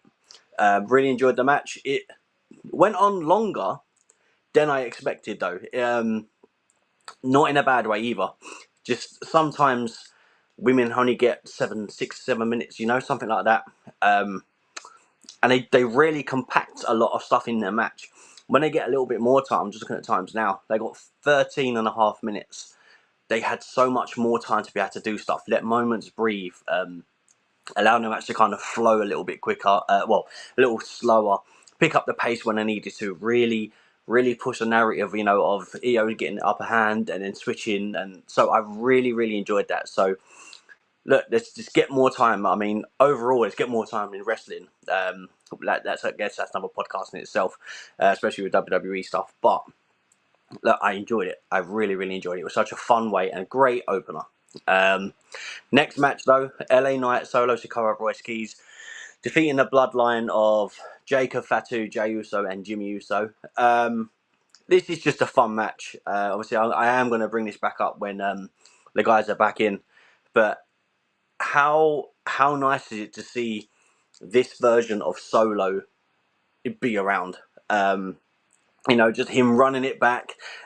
Jay's reaction was just fantastic. Just the way he scurried to the corner to kind of understand what was going on, when everyone was eating. It was just so fun. I mean, honestly, never for this time being and why it's growing and he's going the way he is, just leave Solo as this face, because I can see his stock is on a rise, and I think the fans are getting behind him, especially with the pew pew and and all that, and then just mocking everyone else and just taking moments in the ring. And honestly, it's to see this different side of him and to show how comfortable he is. Like, if you watched him in NXT, he was brought in as like a street fighter. And then to see him go onto the main roster, and where we've seen him and the MFT stuff that was just questionable. So he's been through a roller coaster of what's been going on, and for him to still be there and really work and get himself over is been fantastic. So yeah, honestly, really enjoyed it. The dynamic of LA Knight Solo and Royce Keys it's been really fun to watch.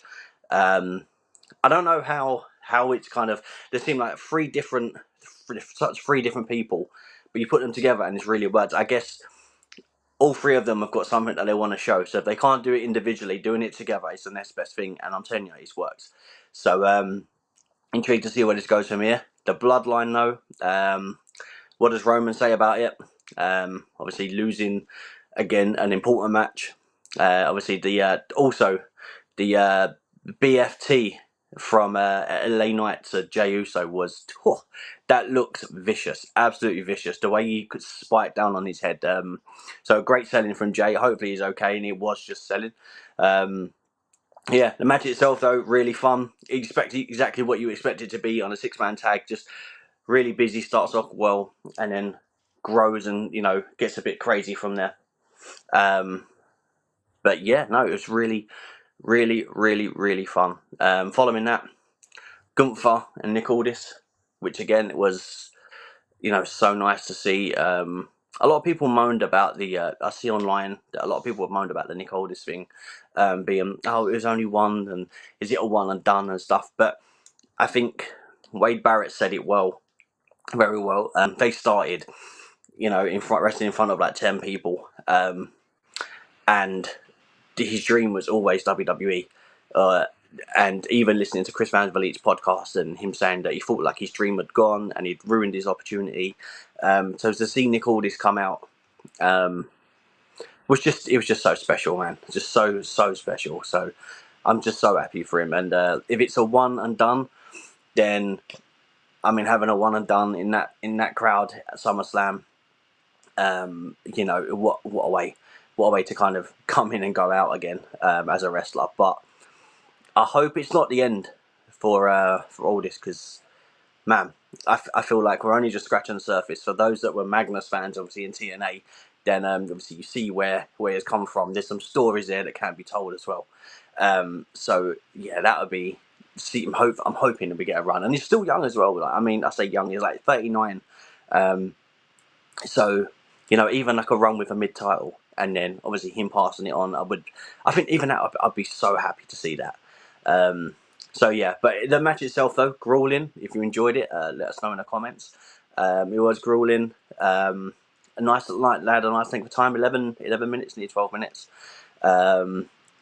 But it was just the match was exactly what it needed to be, and we got an old school style of wrestling from all this that you don't see so much in WWE, and that was refreshing, and it really, really compensated with Gunther for that reason. So yeah, it was brilliant to see. Really, really enjoyed it. So those two together, the chemistry was great. So I'm looking to see what we go from there. Fatal Influence versus the Bella and Paige. To be honest, the biggest talking point I think was the ending. Actually, there was two big talking points. There was the Brie Bella injury, and then obviously the heel turn from the Bellas onto Paige. Fatal Influence looked great. Again, exactly what you expected to be in a 6-person tag. Just crazy, busy, wild, and basically the match just spewing out and going everywhere. So I enjoyed that for what we got from there. Hi, Lucas. Hello, Rob. Hello, mate. I'm not sure how much you caught off on the tailwind before you jumped in. I was just saying, so the Fatal Influence match itself was exactly what you expect from a 6-person tag, just spewing out everywhere, things happening. Obviously, them picking up the win, but the biggest thing would be the two biggest talking points, I would say, was the Brie Bella injury from being obviously hit with a shoulder and to the steel steps, which I believe was I see online, I could be wrong, but that was her first injury, official big injury in wrestling. That's what I see online. So that's the first thing. That's true. And then the heel turn, obviously, on Paige, which I always felt like we knew it was coming. It felt like it took a lot longer to get there than it needed to. Do you know what I mean? I think with the Bellas, if they're not in the spotlight, then the heel turn's coming. It's a matter of when. But yeah, I think it was done well considering what they could do. They really played off on Paige's neck and obviously retching that back. So I'm assuming we're going to get a Nikki Bella Paige feud going forwards. I think it's probably, well, I think they want to do AJ and Paige against Bellas, but depending on Brie's injury, yeah, it is one of those now. Obviously, it Nikki's is. injury forced this storyline to happen, and now Brie's injury might force another storyline to happen. But if it's a storyline they can do, we said this for ages, for the women, they need to do more stories that don't involve the belt. Like if it's that will be good. I think, I don't know if seeing a turn to coming is a bad thing either. I think people report upon it like it is, but I don't really think it is. I think it just makes sense that this would happen. Surely, yeah. It's not like it's not like brand new information. Do you know what I mean? Of like, yeah. This is what the Bellas do. It fits their gimmick. Yeah. Obviously, I guess the hope is that Brie Bella isn't going to be out for too long, and then obviously they don't have to reroute it too much. But yeah, 6-woman tag was fine. It was odd. I found it an odd choice stacking the night with both the 6-man tags tonight. Yeah, that's also true. I thought you'd have one on each night, kind of thing. But they did. I don't know. As a whole, looking back at the show, obviously, I didn't watch it live. I think it might have helped which I think now is the trick of WWE, because it actually helps your viewing experience to not watch it live. Because they spend a lot of time doing stuff, stuff that isn't the actual wrestling. Yeah, I was literally saying that a little while ago. Yeah. Obviously, I'll allow some time for entrances. That's fair enough, but we're talking. Once you have the adverts and it's the constant reruns of the same 2 or 3 clips from Unreal. It's like, we get it. You got a Netflix show, good. Don't need to hear about it every 5 seconds. And it's the same clips. It's the same. Yeah. It's not even like they're showing something different. They show the same clip. The match will end, they show this clip. Another match will end, show that same clip. It's like, come on. We had a lot of we had a lot of SummerSlam snapshots as well, Yeah, which I did like. Like, it was nice to kind of watch them back and go, oh, that was then, that was. But they've got so many SummerSlams, it felt like they only picked like a real small handful of nearly 30 years of SummerSlam. Do you know what I mean? So you know, something I always find awkward when they do these like list things. Obviously now they've got so much history. Is yeah, they seem to kind of they always I think they've always had this, but they've always had a recent bias, you know, to something. So obviously if hmm you know if something good happened last year or the year before, that will get treated better than something that was good maybe 20 years ago. yeah, I agree. But they kind of top and tail it. It seems like I think they feel they kind of have to always, you know, throw homage to, you know, the early SummerSlams, you know, the Hulk Hogan tag, that kind of stuff. Yeah, And then they kind of have to throw a couple of Attitude Era bits in just to prove, like, yeah, we had the Attitude Era, that was a thing that existed. You know, they throw a yeah, bit like that, and then they have to throw like a John Cena or a Randy Orton in, so they throw something from like the 2000s. But then they just skip to modern day. They just go, okay. yeah. But I mean, I guess you got to. That's the thing. Will we see the same snapshots tonight? I hope not. Different ones. I think it's a good way of doing things. But my other thing is, like, can we not just get the wrestlers that work there to do bits and pieces, like while they're at the show? Like, come, you know, like, don't get me wrong. I think this card they've done a good job of getting as many of the current people on. You know, because you've got a few multi-person matches. You know, you've got 2 nights. You know, 12 matches overall. But you know, could we not hear from, you know, Raquel Rodriguez just won the women's IC title. Could she not have a promo backstage? You know, Yeah, exactly. like, could we not see, you know, obviously the tag titles, and I don't think any set of the tag titles on the line actually. Either No, so we had the obviously Fatal Influence are tag title yeah. champions, right? So that's the only presence that we've actually had of tag titles actually Yeah, as but a I mean, moment of on the wouldn't it show. be nice to see what the Street Profits are up to? Yeah, well, exactly, yeah. This is what's weird about the WWE. It's such a weird thing. You know, Street Profits were literally champions within 4 weeks. Yeah. And they haven't been mentioned since. You know, is there a reason for Yeah, it? Do you know what I mean? Like, I you know, don't know. this is the thing before they were very good at doing. They were very good at kind of finding reasons for these people to kind of not be on TV and to explain their absences and stuff. Yeah. You know, maybe the Street Profits are down at NXT at the Performance Centre, you know, like training and working their way back to the Tag Team Championships. Let's show that. Obviously, we've got the Yeah. situation on SmackDown with the War Raiders, the MFTs, and R-Truth Damian Priest. Show that. Like, you know, do an interview of that. Do like a promo of that. Like, Yeah. there's so much you can do. I mean, that's a big talking point at the moment. Bearing in mind it only happened Friday. You Yeah, know, but the thing is, it's not going to be you a know, talking about over the weekend because they're not going to show these people. yeah. You know, they're going to just choose that. Yeah. For whatever reason, you know, these people were happy it being a no contest on Friday and are not going to discuss this until the earliest next Friday. And because of how we know these things go sometimes, it may not even be next week that it gets resolved. They may just solve it. They may just wait another week because obviously, this, you know, coming out of this week on SmackDown will be like the fallout show from whatever happens at SummerSlam. Yeah. We've got a few talking points already. Obviously, last night we saw the return of Randy Orton, who one would imagine will be a big part of Friday Night SmackDown this week. And obviously, we will have a new number one contender crowned tonight between Sami Zayn and Finn Balor, as well as, you know, the Nick Aldis situation. Like, I know he has signed a new contract as being a GM, but, you know, one would imagine maybe that might change course somewhere. You know, so we've already got quite a few things they've got to solve. And that's before we get to the women's side of things, which we are going to have a new interim women's champion, which we will discuss obviously once Scott joins us. So there's quite a lot of things they have to already put on the show. And as you know, they don't like tag team wrestling. So, you know, Yeah, I if don't something has understand to be why. cut, it's going to be the tag stuff, isn't it? Let's be real. If they're looking at all this stuff, we've got CM Punk, we've got Cody, we've got Randy Orton, we've got this, that, and the other.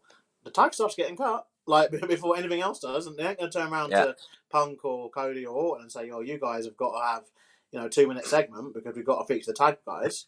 Are they? No, like, it's not going to happen. You're laughing. Exactly, no, it's yeah. not, is it? Yeah, it's true, man. It's so true. But yeah, I thought Do last you night know was a what? Though? decent show. I think. And again, like I said, the trick is, I think for me nowadays, just don't watch that. Don't watch it live. So you can skip so much of the stuff, and you can get the Yeah. enjoyable bits and pieces of the show, which I think actually was most of the show, to be deadly honest. I don't think really, for me anyway, I don't think there was like a bad bit. No, see, I'm in like fully agreement with you, and like, I mean, the only thing that I think for me that was, and it's not even a negative, it was the women's match. The women's tag match only had about 7 minutes, Yeah. but I think sometimes with a tag match, depending on what's going on, it doesn't need to be long because it's going to be chaotic and busy and stuff. Do you know what I mean? And things like that. But Yeah, I even mean, that felt like a really nice gap. Like gap stop. yeah. There was a moment after we had that, then it moved on to to Punk and Cody. So I think the structure for it was great. Pacing was really really good. I think the only thing that really annoyed me, as you said, was just highlighted, was you had breaks and the same WWE Yeah. Unreal or the But then Hogan that's the thing thing of that gets this and lost when this you and live. But then I feel people that are sat there, at these big events, and they're just probably sat in silence for God knows how long, or watching the same advert time and time again. I guess the people working at the food stalls probably love it because people are up there every 5 sure. minutes now. Because it's not like before where, if you have to wait, a long time, before then you get like a downtime kind of thing. But now it's like every 5 minutes basically. You can go toilet, Yeah. vape, do whatever. I think the women's tag match is probably the weakest match of the card, but I don't think that's a bad thing. It's not a slight on them. It's just a case of I think there was a lot more interesting programs, a lot more interesting matches. I mean, you mentioned it just now. How good was CM Punk and Cody? That was So good. that you know what I mean? Like, this is what this company genuinely must be operating like with schizophrenia or something, because they will give you the most tiresome, boring product for weeks upon weeks upon weeks, where we're just treated, or we're tortured. Sorry, with same old Roman Reigns promos from 3 years ago. Then we've got the ad breaks. Then we've got the ticket prices being high. Then we've got the fact that they don't seem to spotlight any more than the same 4 to 6 people every single week for eternity. Yeah. But then, at the heart of it, they're able to just go, right, CM Punk and Cody just deliver an absolute classic. Genuinely a fantastic match. Just a fantastic match from start to finish, bell to bell. They performed and they did a very good job of making. Yeah, completely agree. It's weird to think that there were rumours that the match was going to be a street fight at one point, and I'm kind of glad it wasn't. I think it would have completely been the wrong decision for that match, particularly because the event was the Hell in a Cell, which again was a fantastic match. Brilliant. Not controversially, I don't know if it needed the cell though. I think it could have just. So Scott said the same thing, and I kind of agreed that kind of at the tail end. I guess but I know what you mean. But I think we'll go on to that after. But the Punk and Cody one was Cody was just so good. Yeah, and but this is where it's like, how is this the same company? Like the company that literally makes you want to claw your eyes out most Monday nights and Friday evenings, watching the weekly television. And sometimes don't get me wrong, you get a decent match on TV and blah blah. But it's just like this was such a good match. Just more of this. Yeah. More of this. I mean, CM Punk is always going to be a controversial kind of character in wrestling. We've spoken about him multiple times on this channel. Obviously, people do want to go back. It must be weird actually going back to watch our reviews and comments about shows from about 3-4 years ago. But I vividly remember one we had after the Punk kind of altercation that happened at AEW, and then we had a couple of guests on here that kind of felt that Punk should be done from professional wrestling, and that should be it for him. And then there were quite a few people on here, or comments on here, sorry, having people when he did return that were kind of negative towards him returning to WWE, obviously after what happened at AEW. But I do think, we're 3 years, almost 3 years into this now, and nothing's happened in WWE. Like they tried it around Mania, didn't they? They tried to stir the pot by saying obviously he was in the doghouse for his interaction with fans, and in the doghouse of this, and unhappy about his push, and unhappy about losing to Roman, and blah blah. But nothing's happened. And how long do you give it? Realistically, he's been there for years. Yes, he had his injury very early on, but since then he's done what he's said he'd do, which is, do some good professional wrestling.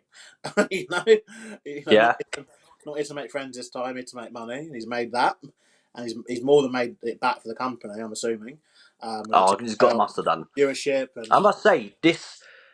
I mean, if depending on at what point you're a fan of Punk, you can go from, even if you go like way back Ring of Honor, all the way up till now. I mean, the body of work that he has is, a lot like a lot of veterans is, it's insane of what they've done. But if this is your first time kind of really seeing Punk and you're a new wrestling fan, and you've only been a fan, let's say, since the return of Punk, right? The body of work that he's done there, the way he's cut promos, dealing with the injury, the feud with Drew, the feud with Roman, the stuff with Cody, like just everything that's kind of built up, like it's been so good. The way it's all been written and the story that we've told, even the John Cena with Cena being the heel and then Punk being the good guy, and them doing the swapping, the role swap there, and little things like that, just. Everything about Punk this time, as you rightly said, the AEW stuff, is it going to happen again? And it just seems like it's just a brand new person, and he's there to enjoy wrestling and just really want to enjoy wrestling. I think as well, Punk so good. For me, I think one of those where he needs a certain level of freedom, but he also kind of needs someone to rein him in. And I think AEW was that wrong environment where he had a lot of freedom. A lot of freedom.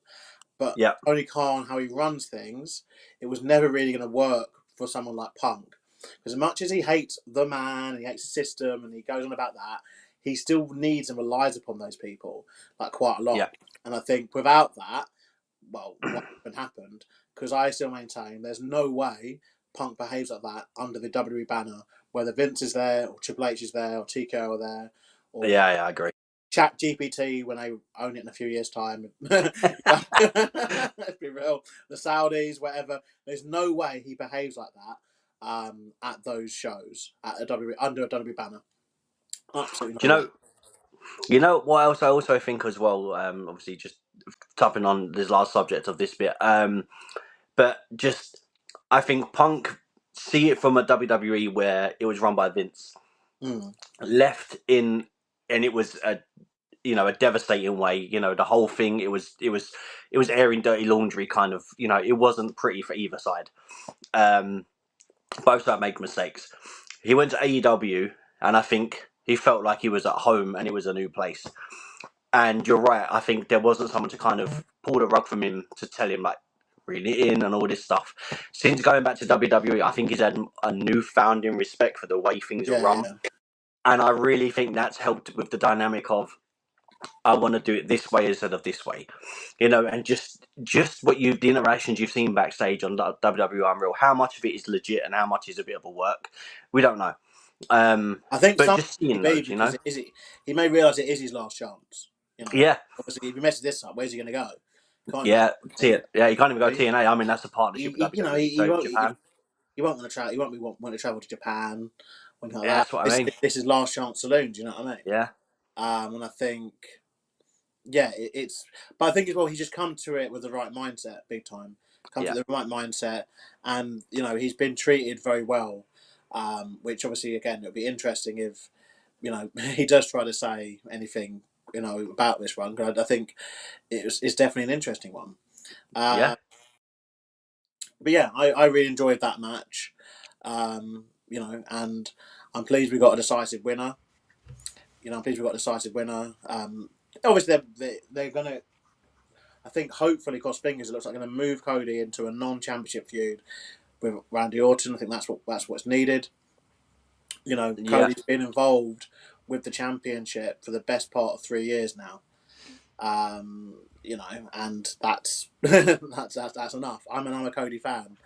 But I think one person kind of being involved for that long, it's not a good thing. Do you know what I mean? I have a question for you before we move on, obviously, onto especially the Cody thing. So we've had this dynamic now with Cody for, I feel like it's been quite a while. We had the Kevin Owens story, or feud with something was said and Owens was the one that turned, and Owens was saying he was right. We've had the same thing with Randy. We've had the little thing with the elbows to Punk. We've had all this stuff. So they've teased it now for a hell of a long time about a heel turn from Cody.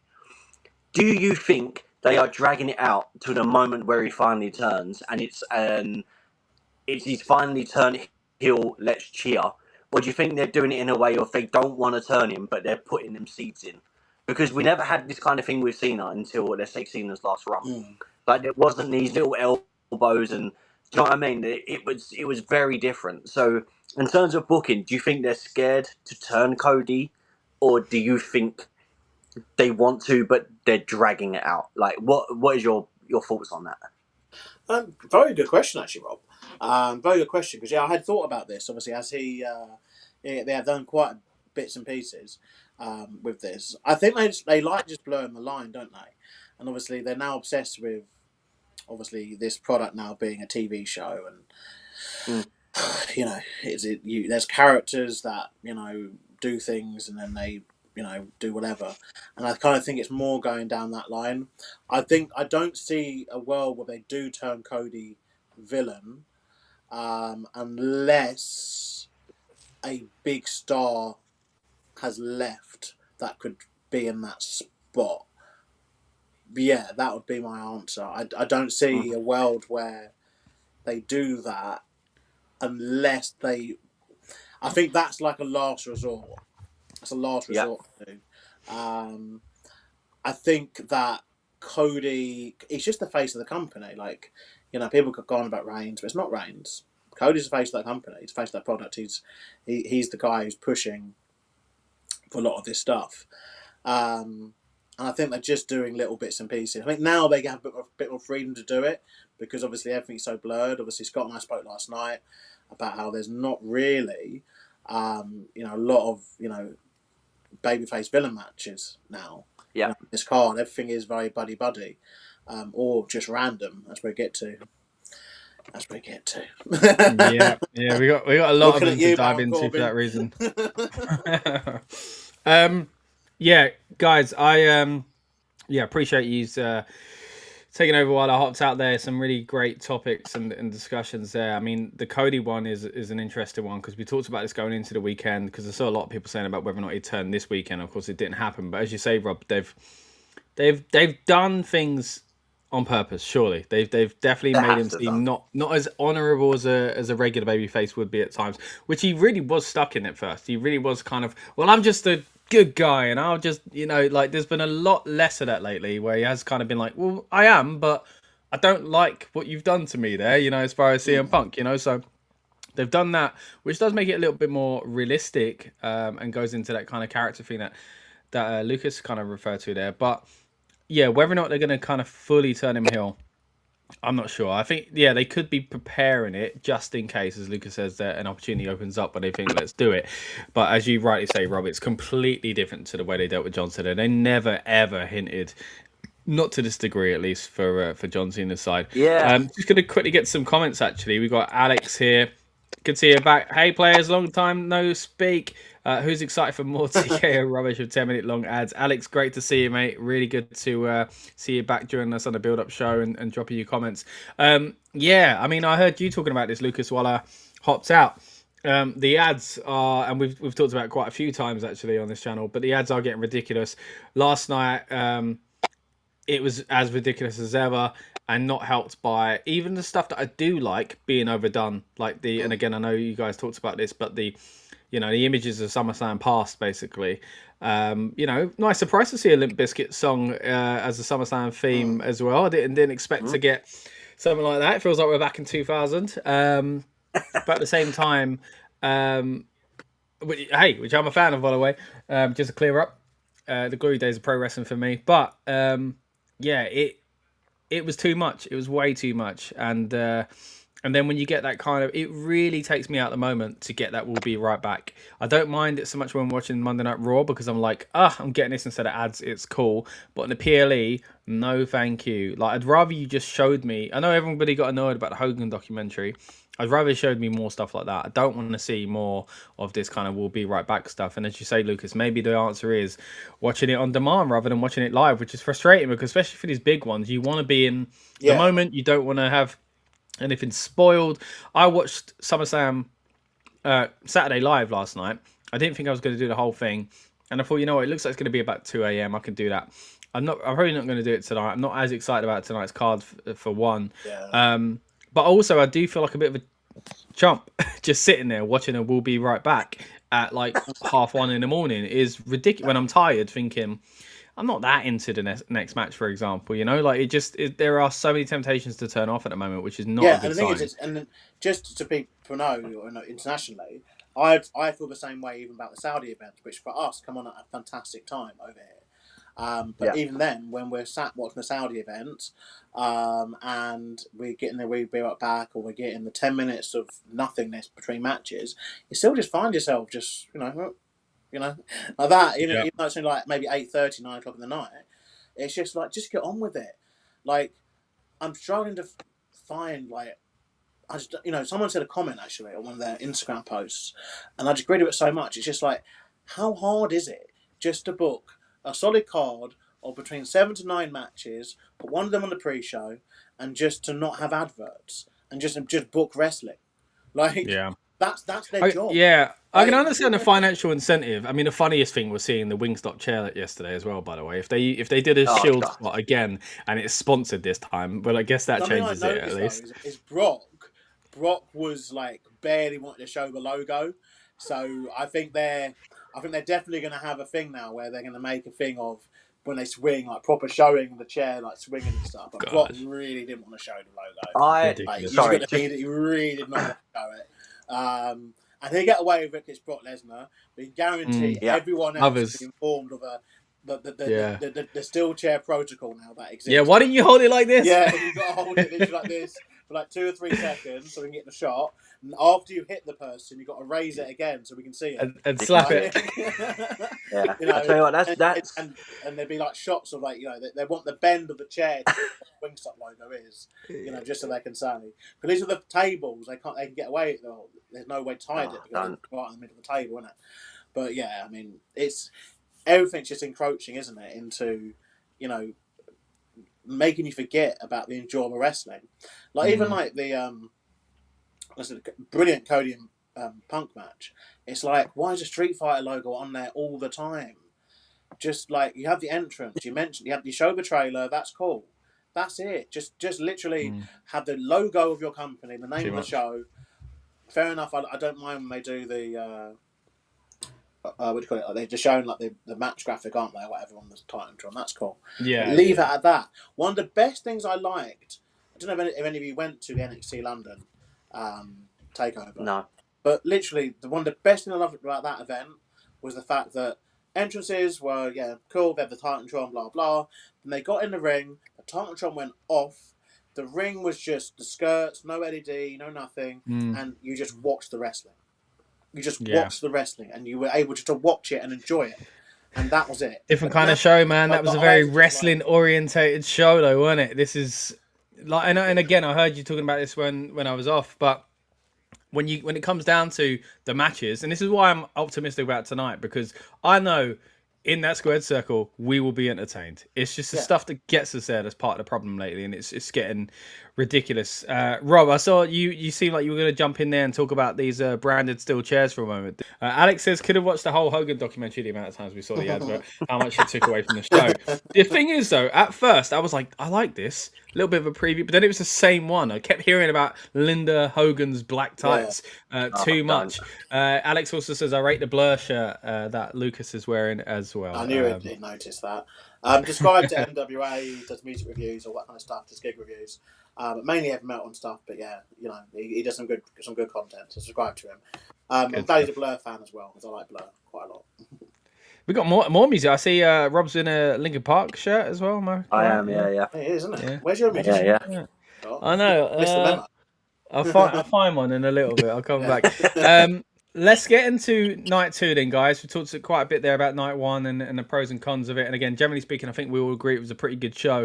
And I think we all are on the same page about night 2 not really having the same kind of hype when it comes to the card. But again, between those ropes and in that squared circle, hopefully we get something that's impressive tonight. Let's talk about the card order first of all.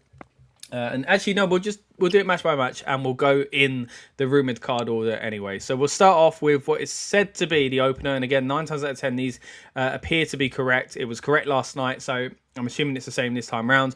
The opening match for SummerSlam Sunday is apparently going to be Finn Balor versus Sami Zayn for the #1 contendership to the undisputed WWE title. Now, of course, because this comes a day after the championship match, we know who they would technically be going after straight away, and that is CM Punk. Now, that kind of makes me feel like it's going to be Sami Zayn.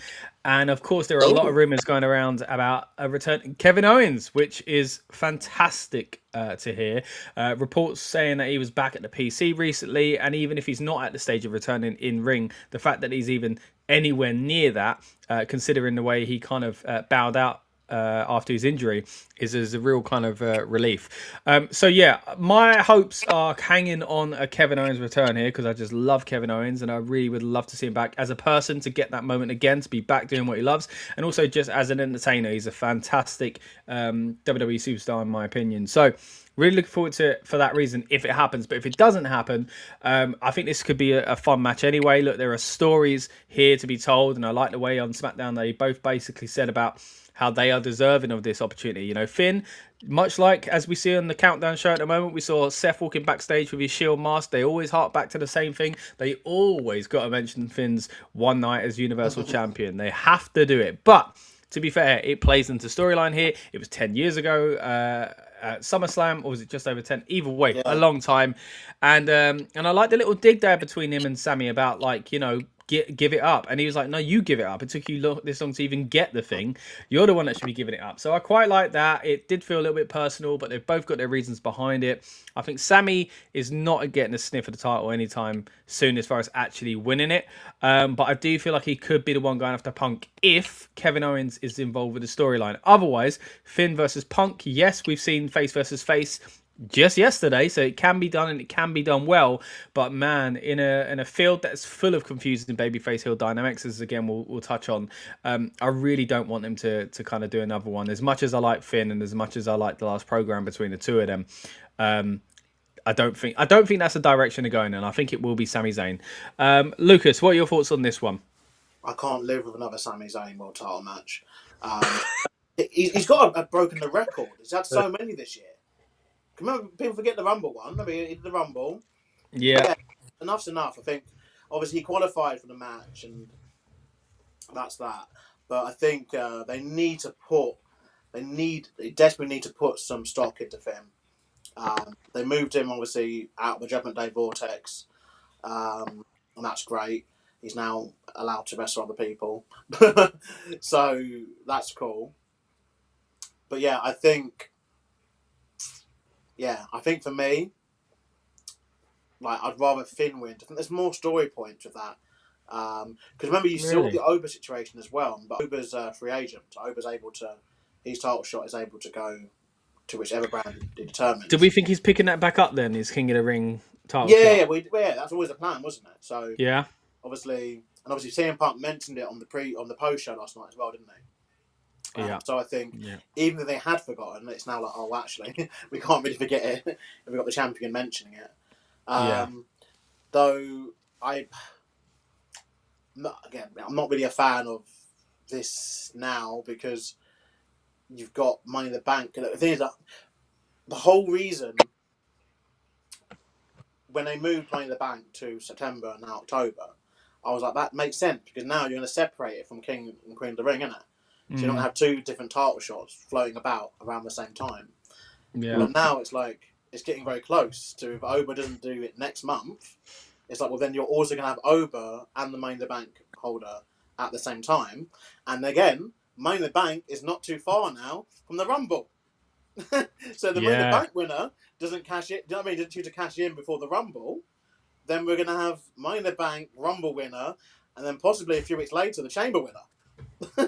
Gosh, yeah, it's a lot of number one contenders. Title matches come WrestleMania, because there'll be all these title shots that are backed up, and that's without having to use it when they have tournaments, and if Brock Lesnar decides to come back and wants a title shot. Oh, we've lost Scott. He died. He'll be back hopefully soon. But you know what I mean? Like, the whole point of doing that was to separate it. So, okay, we get the SummerSlam matches for those belts, and then down the line we do Money in the Bank, and then we can talk out cash-ins, and they'll be at a different, they'll be at a different time of the year, and there's different options for that. But now I think it's kind of bunching up again. I think for me, Finn Balor should win. I think it keeps it fresher. Sammy already lost to Punk, and I think they can just do that match anyway if they wanted to, without having to have another win. But then I guess now they can't. But I'd prefer Finn Balor win. Don't know about you, Rob. I can make it quick and easy. I build basic plan of bounce off what you guys said. You don't move someone like Finn Balor over away from Judgment Day unless you're putting something in him. And yes, he's a little older now than we would have liked him to have been a world champion. But hey, things happen. But I'm all for it. I think Finn Balor deserves, from where he's been and the positions that he's been in, and with the cards that he's been dealt with, the injury, going back to NXT, having an incredible run as the Prince in NXT, and then coming back, getting lost again with the COVID stuff, and it's about time. And and I say this from way back when. So obviously, Scott, you would know more of my biggest criticism with Finn is the difference between Finn Balor and the Demon Finn. And that is my biggest concern. Is I always feel like the Demon is just Finn Balor but with paint. There's not a lot.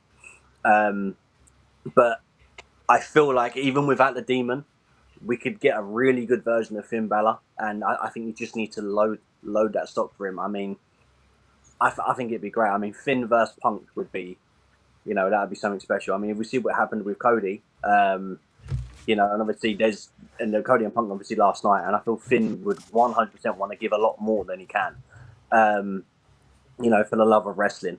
So, and I don't think they've actually crossed paths, have they? Have they ever actually crossed paths in terms of wrestling, Finn and Punk?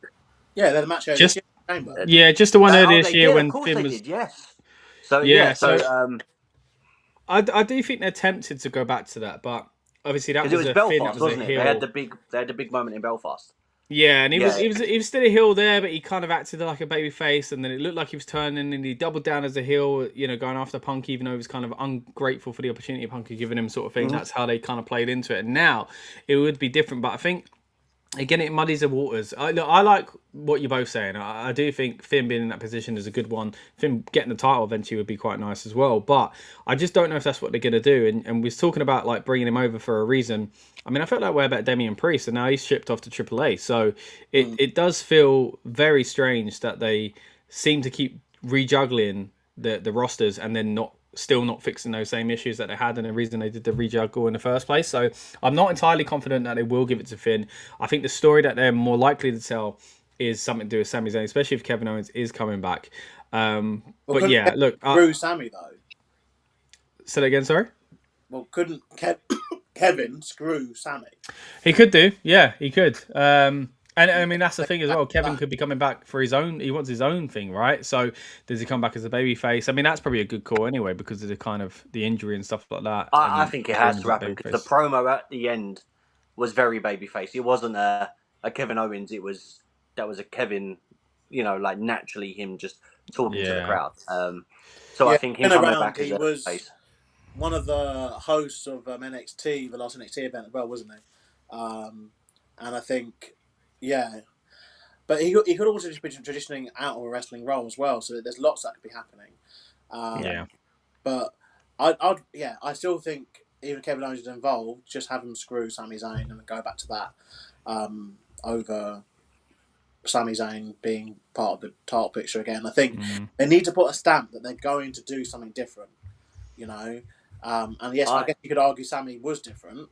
But he now no longer is. He's been involved in more world title matches than anyone on the roster this year. Yeah, like he's lost that edge. And when we add the US title to it as well, remember he had the US title and he had that Mania and stuff. yeah, like almost every match he's doing is for the title, so he can't be this underdog and all this kind of stuff. If he Yeah, continues that's completely in agree. championship matches, it just makes no sense, you know. Yeah. Yeah. I mean, I think it's good. I do like the addition though of a number one contenders match. I think it's a very good use of a spot on a pay-per-view card. I mean, deadly honest, and I hope that this is. I don't want to see one every single month, obviously, but I think every now and again there should be this kind of situation, and it would be nice to see in the future if it opens up to maybe being a four-way, triple threat, etc. Because I think we need to get more people, into the main event picture, and this is a good way of doing it, and a good way to tease. Well, like if you're not sure about someone, put them in number one. Yeah, test the waters. Yeah, and support them, whatever, and then go from there. You don't have the title on them, but it's just you don't think you have to have them win that match. They can just be part of it, see what support they get, and it's a big moment. Do you know what I mean? Being on the SummerSlam card, and it opens up more wrestlers on the card as well. Which is what they need when they've got wrestlers who they're sending back to NXT or over to AAA because apparently there's no space for them on their weekly shows because they need to put more adverts on. More ads and the same talent More going celebs. through the cycle. Let's get some more of these comments here from Alex. Go back to the music chat. This is a great Linkin Park High. Hybrid Theory was one of my favourite albums in school and college. Me too, mate. It says I saw them at Download and Cry was such an emotional show. Oh, nice. And then just a bit of shouting to me there because unfortunately I had a bit of a tech issue and disappeared for a little while. I'm back. Sorry, I was gonna, I imagine sorry that you came back. Or was the way Sentence got left? He was like, "Yay!" But it could be you shouting at the screen like, "Scott, Scott!" Hey, I'm here. Right, let's get into the next match, guys. Let's talk about what is set to be match 2 on tonight's card. For some strange reason, WWE put this graphic up with the right day, but the wrong dates. But don't let that distract you too much. It is Trick Williams, the US champion, putting his title up against Baron Corbin. Now, I know Lucas has got quite a lot to say on this one. My opinion is I like nice for Baron Corbin to be back. The argument is that he never became a world champion. So bringing him back to become US champ just feels like more of the same old and it doesn't feel that special. Trick Williams, I still feel... I know he's a babyface, but I still think he's had a bit of a weird time over the past few months where he still acts like a bad guy. I know that's kind of his character. He's cocky, and you're naturally, even if they're a good guy, they're going to be kind of had those kind of characteristics as well. But I do feel like he needs something a little bit stronger to make him the clear good guy, and I think this is probably helping him with that, if I'm honest. It's different in the sense that we ain't seen these two guys together. It's fresh in the sense that someone's just come back, but again, it's that same position that Baron was always in before he left anyway. Again, I know, Lucas, you've got quite a lot to say about this one. So let's hand it over to you. Rob's turned it into a robot there. What happened there, Rob? Are you all right? Yeah, I have no idea. I'm good. Am I back? We're having a lovely time with tech issues tonight.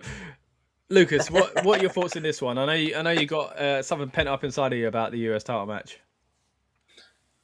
WWE, how hard is it just to book Carmelo Hayes against Trick Williams? How hard? They are both active wrestlers. They are both on the same brand. They are both healthy. They are both able to do promos. They are both organically over with your audience. Why are you doing anything apart from booking that match at SummerSlam? Like, when you put the title on Trick at WrestleMania and you were making plans out, yes, fair enough, give him a rematch against Sammy.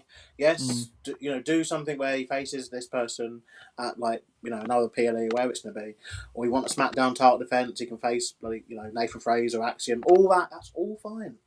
But you get to a big tentpole PLE like a SummerSlam, like a Survivor Series, like a Rumble, even next year's WrestleMania if the title run goes on that long. How are you doing anything apart from Carmelo Hayes challenging Trick Williams for the United States Championship and just going 20 minutes, go?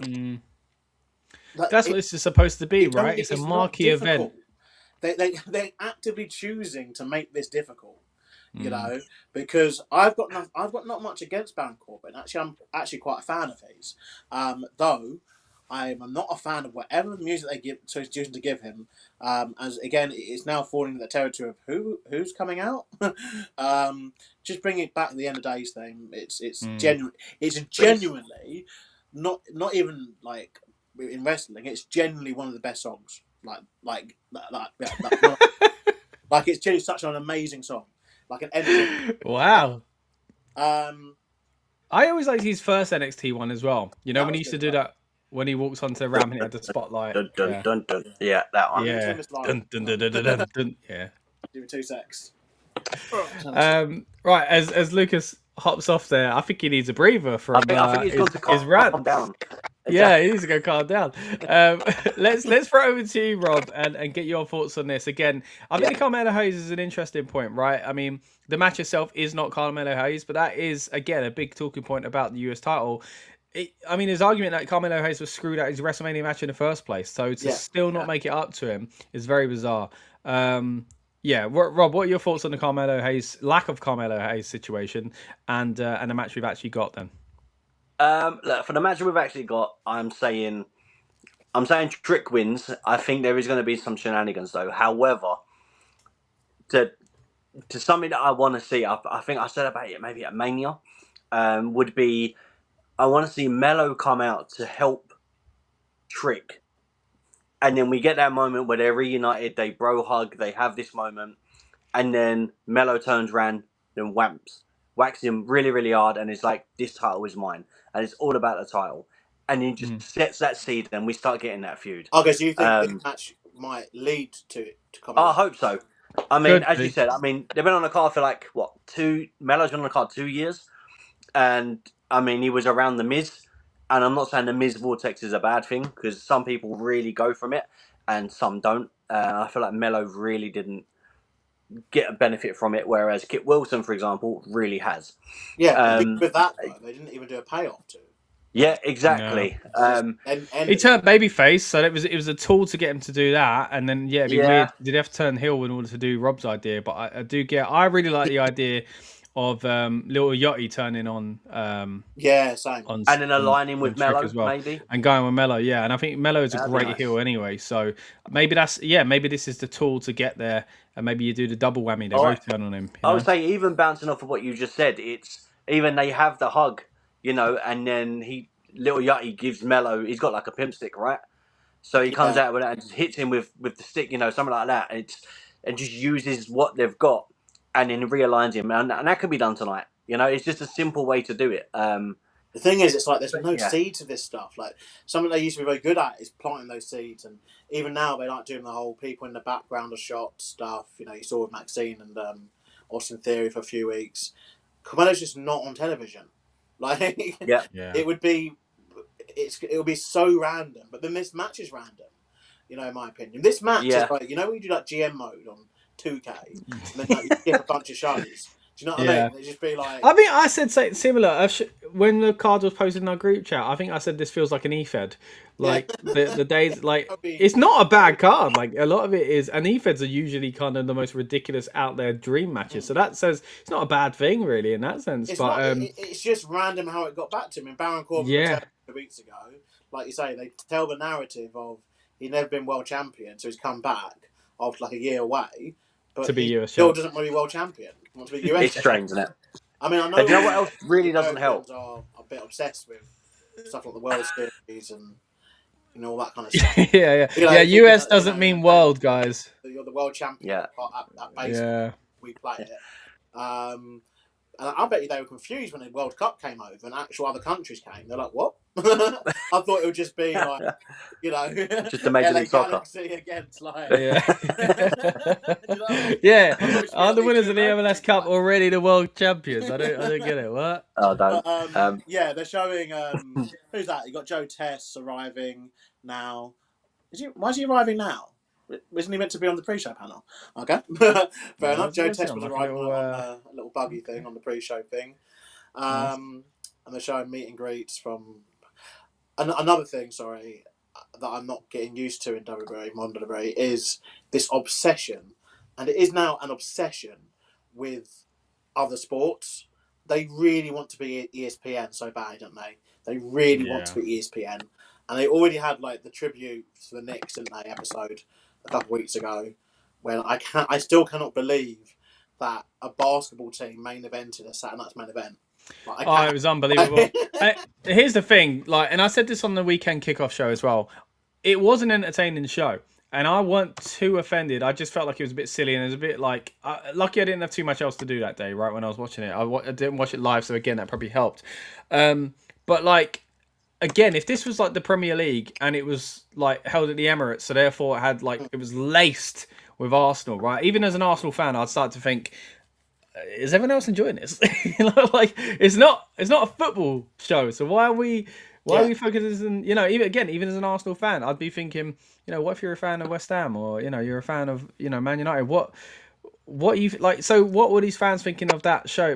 There must have been people just going, I'm bored. I don't want to watch Roman Reigns in the ring with a player from a rival team and just pose. Like, it was such a weird. You're right. They're doing so much weird stuff with sports at the moment. They've done it for years, where they do the championships and all that. I get that. I get trying to get part of pop culture, but they're going overboard with it, man. And it is becoming a bit silly. Yeah, I mean, obviously, and then you're wasting a Roman appearance on that as well. Just like, they were literally wasting a Roman appearance on getting another. Great for a house show. It felt like a house show that happened to be televised. Well, this is where they'd be good before, where they'd do it on the pre-show. Do you know what I mean? Like the pre-show, something like the main event, or that pay-per-view, they'd mention the sports team, send out someone like The Miz or Dolph Ziggler or whatever, do a little skit, and that'll be it. You move on with your life. But there shouldn't be a universe that exists where a basketball team main events a pay-per-view. Like, when you put it like that, it's quite weird. I'm going to quickly get some comments here. We've got Casper in the house. Good to see you, buddy. Glad you joined us for Night 2's build-up show as well. So good evening, Gan. Not sure what to expect about SummerSlam Night 2. Had a funny feeling last night that Nikki would turn on Paige. I think that felt like it was coming. I just weren't sure if it was going to be that soon, but yeah, it was. A real shame if it is true that Bree's injured, but hey, I'm sure they'll pivot in a good way still. This card needs to deliver tonight, says Casper. For me, I hope Kevin Owens needs to come back and gives me something.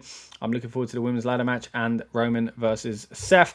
Also says, what if we get Stephanie Vaquer and Paige versus the Bellas when she returns? A lot of the rumors seem to lean towards AJ Lee because of the history there, but hey, that's not set in stone, I'd imagine. So especially now that we've only got one Bella around, it would seem like, for a little bit as well. So yeah, some interesting points there, Casper. Appreciate it. Let's move into the next match, and what is apparently going to be third on the card is one of the matches that Casper says he's looking forward to. It is the 5-way Women's Championship match. Excuse me, interim Women's Championship match between Charlotte Flair, Lash Legend Jade Cargill, Chelsea Green, and Tiffany Stratton. Now, the frustrating thing for me is, and I won't go into it too much, guys, because I spent quite a bit of time ranting about this on Friday night, so people have already heard it. But I'll just give you the cliff notes. I hate interim championships. I think it's ridiculous. Yeah. The only benefit is the return when you go, who's the real champ? And the visual of someone holding up 2 belts. They're the only benefits, and I don't get me wrong, they're cool. They are cool. Punk returning as the champ when Cena just held up the title back in 2011, whatever it was, fantastic. Razor holding up 2 IC belts, great. Sami Zayn holding up 2 IC belts, great. But other than that, I hate the interim situation, because no matter who wins it tonight, I'm going to feel like they're not the real champion. Yeah. Just take the belt off of Rhea Ripley. The whole reason to keep it on her is because there must be something that they want to do with Rhea, right? Well, then just bring her back and do that thing, because now she's got to come back and face the interim champ anyway. So that's going to delay it. So just bring her back and let her win the title, and then go off and do what she was going to do originally anyway. It's not like they're scared of giving someone X amount of reigns, because they give people ridiculous amount of title reigns over the years anyway, because of the amount of championships they have within the organization. So was there really any harm in taking the title off her and making the story where she claws back and does it? Why has Seth Rollins got to come back and go after his title again? Why wasn't there an interim champion crowned for that? It's just so ridiculous. Yeah. It annoys me. And even so, now I really don't want to see, for their sake, someone like Lash Legend winning it. I don't think she would, but if she did, it would be the biggest. Like, how could you have an asterisk on someone's first ever title reign? I think it's absolutely ridiculous. The other one, when you put the numbers up there, Charlotte Flair. I think her and Jade are the two most likely to win this. Again, Chelsea Green, it'd be unfair if that was the case for Chelsea Green. But Jade Cargill is made in some aspects, and Charlotte Flair, of course, is a Hall of Famer walking, right? So it wouldn't matter so much for them, but it's still an annoying part of what they're doing here. Obviously, one would imagine that their goal with Charlotte is to get her to is the number, so pass. it would count, but it wouldn't count. So So that's the thing, and we'll be sitting there for years. When if she, well, we'll say when, not if, it's when she does compete for number 16. You know, I'm thinking it muddies it. Really, because one needs to be. I said this on Friday as well about Flair, right? So her dad, Ric Flair, of course, 16, right? But it was actually like 21 or something like that, because he held things that they don't recognize. There was times when it became the WCW International Champion because of the NWA debacle and all that kind of stuff. So that's messy enough as it is. So they don't need to add to it by doing, like, when you can help it, don't do it. I really don't like the interim championship thing. That being said, I'm looking forward to the match because I'm excited to see what these 5 girls can do together. It's an odd number. You usually get 6 in these kind of matches, right? So that's quite interesting as well. I've enjoyed what Jade Cargill's done with her new stable.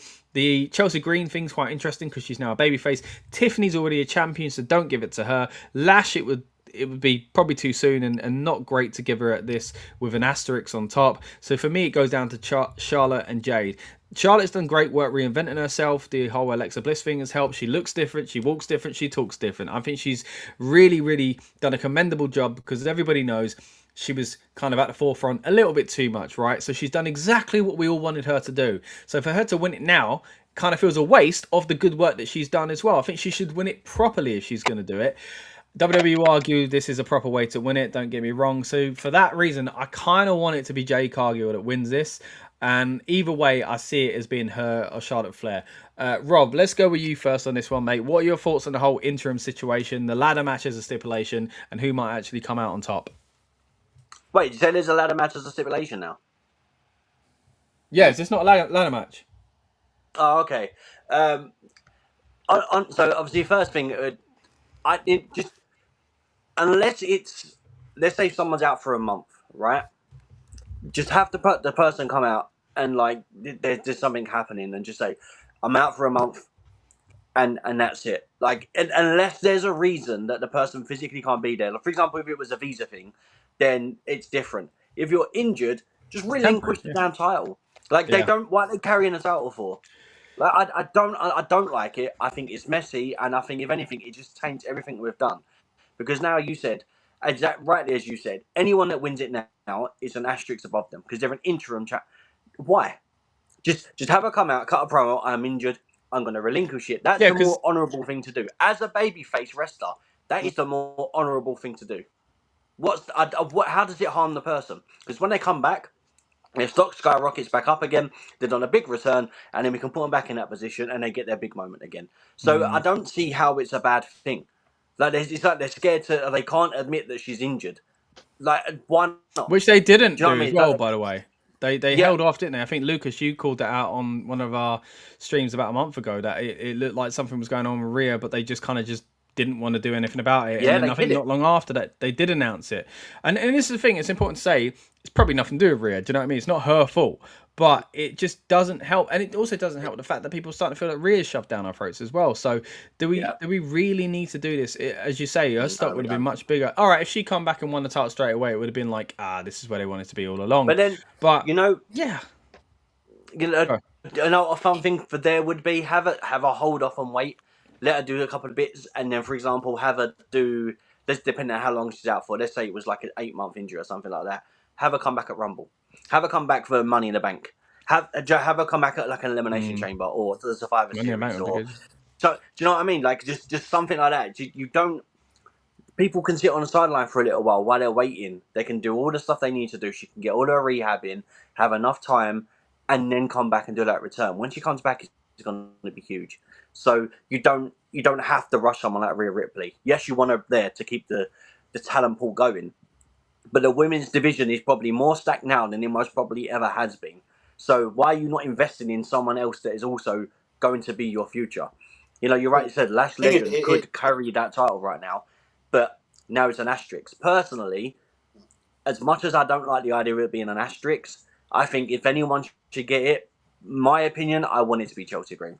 And the reason being, yes, I hate the idea of the asterisks, but I think Chelsea's in, weirdly, she set herself up in a real comfortable position, whereas she can really, with the secret Hervis and all that stuff and the Slage and stuff, she can put herself in a position where she can do the stuff that needs to be to enhance on more talent. She can also take a serious role, and she can also take a step back when she needs to. And if she needs to job for a little while, she can do that before getting herself credibility again. People love Chelsea Green, and I think the best way to pay her off and pay her for the moments that she's done would be with the way we've done it. I mean, it was only a couple of years ago when she took that immense back bump through, was it a TLC match? And she went backwards through the table. So, money in the bank. That's what I mean. So, like, we have moments like that where Chelsea could really like prove herself, and she's not like she has done it once or twice. She's done it over and over and over. Yeah. And respectfully, I think she's the one who should have it. I mean, if, for example, another person you could put in that, Natty would be another one that you could kind of throw in the mix. Tamina, another one that you could throw in that mix from before. Naya now. There's enough people there that could kind of do something and carry it. If it's an interim thing, and the idea is basically there's an asterisk there, they're the champion in the meantime, and they're going to lose it to Rhea Ripley when it comes back. The question you need to ask yourself is not who do you want to have the asterisk? Who do you want to see lose to Rhea Ripley? That's the big question. And you're not going to do it to Jade. You're not going to do it to Lash. You definitely aren't doing it to Charlotte. And do you know what I mean? So you then lower your numbers down. So how do you work it? I still think Chelsea Green should have the to go for it. I think even if it's just for a couple months, if she never gets the title again, she's had it for a couple months, and I think that's enough. Yeah. You know. I think there's no question in that Chelsea Green deserves a situation like this, and that's why it's frustrating to me, because it would feel like there's an asterisk on it. And if whoever it is, right, let's say they beat Rhea when they come back, does that mean Rhea, for no reason, held the title for X amount of days, adds to the record books in that sense? Which I like the idea. I know they're not real, but I like the idea of these actual record books and things like that. I like stuff like that. To be like, well, they were both champ, just feels weird. It was wasted. Yeah, and then like, why did she add on X amount of days when it could have just been this new champion? So, or if they do it, is the new champion now? Is that a new reign? If they now held it twice, then like they kind of changed their mind on that sort of stuff as well. Lucas, what are your thoughts on this kind of messy situation? Taken away, I might add, from what is actually on paper quite an exciting match to watch. Yeah, this is it really is. Yeah, I mean, I still sit in the camp where I think Jay should have beat Rhea at Mania. And I think this should have been where Jade lost the title and had a match. Made perfect sense, because Jay was basically getting enemies like quite easily, and by not defending the title. And she could have wrapped up with a number of enemies that then could have all decided we've had enough of this, and then they could have they would have found an organic way to get into the ladder match where you've got several women obviously who want a chance at getting the championship and haven't been able to get it, and then you could have had an organic moment of Chelsea Green, for example, winning. But now that's ruined. Well, that wasn't done anyway. But now we've got the situation. The interim champ is rubbish. It's nonsense. They've never done this before.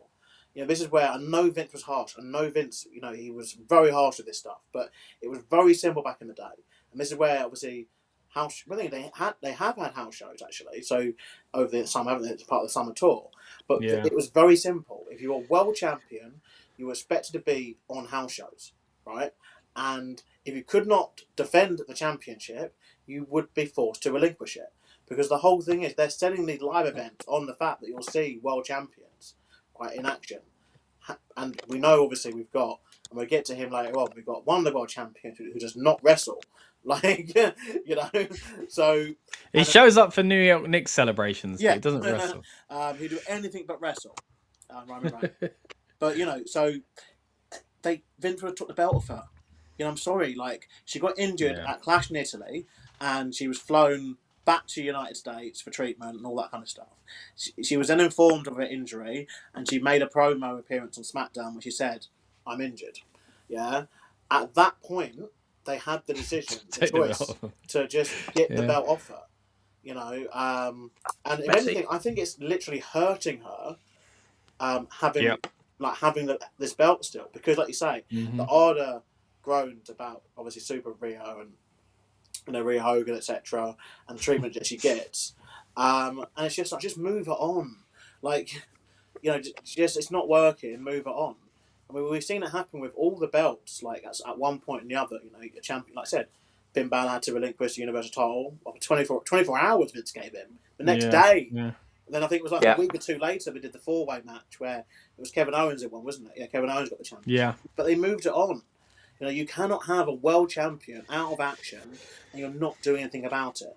And obviously this was made worse by the fact that at the same time this has been going on, Liv Morgan did not defend the championship on Raw for 100 days. Crazy. Yeah. Absolutely crazy.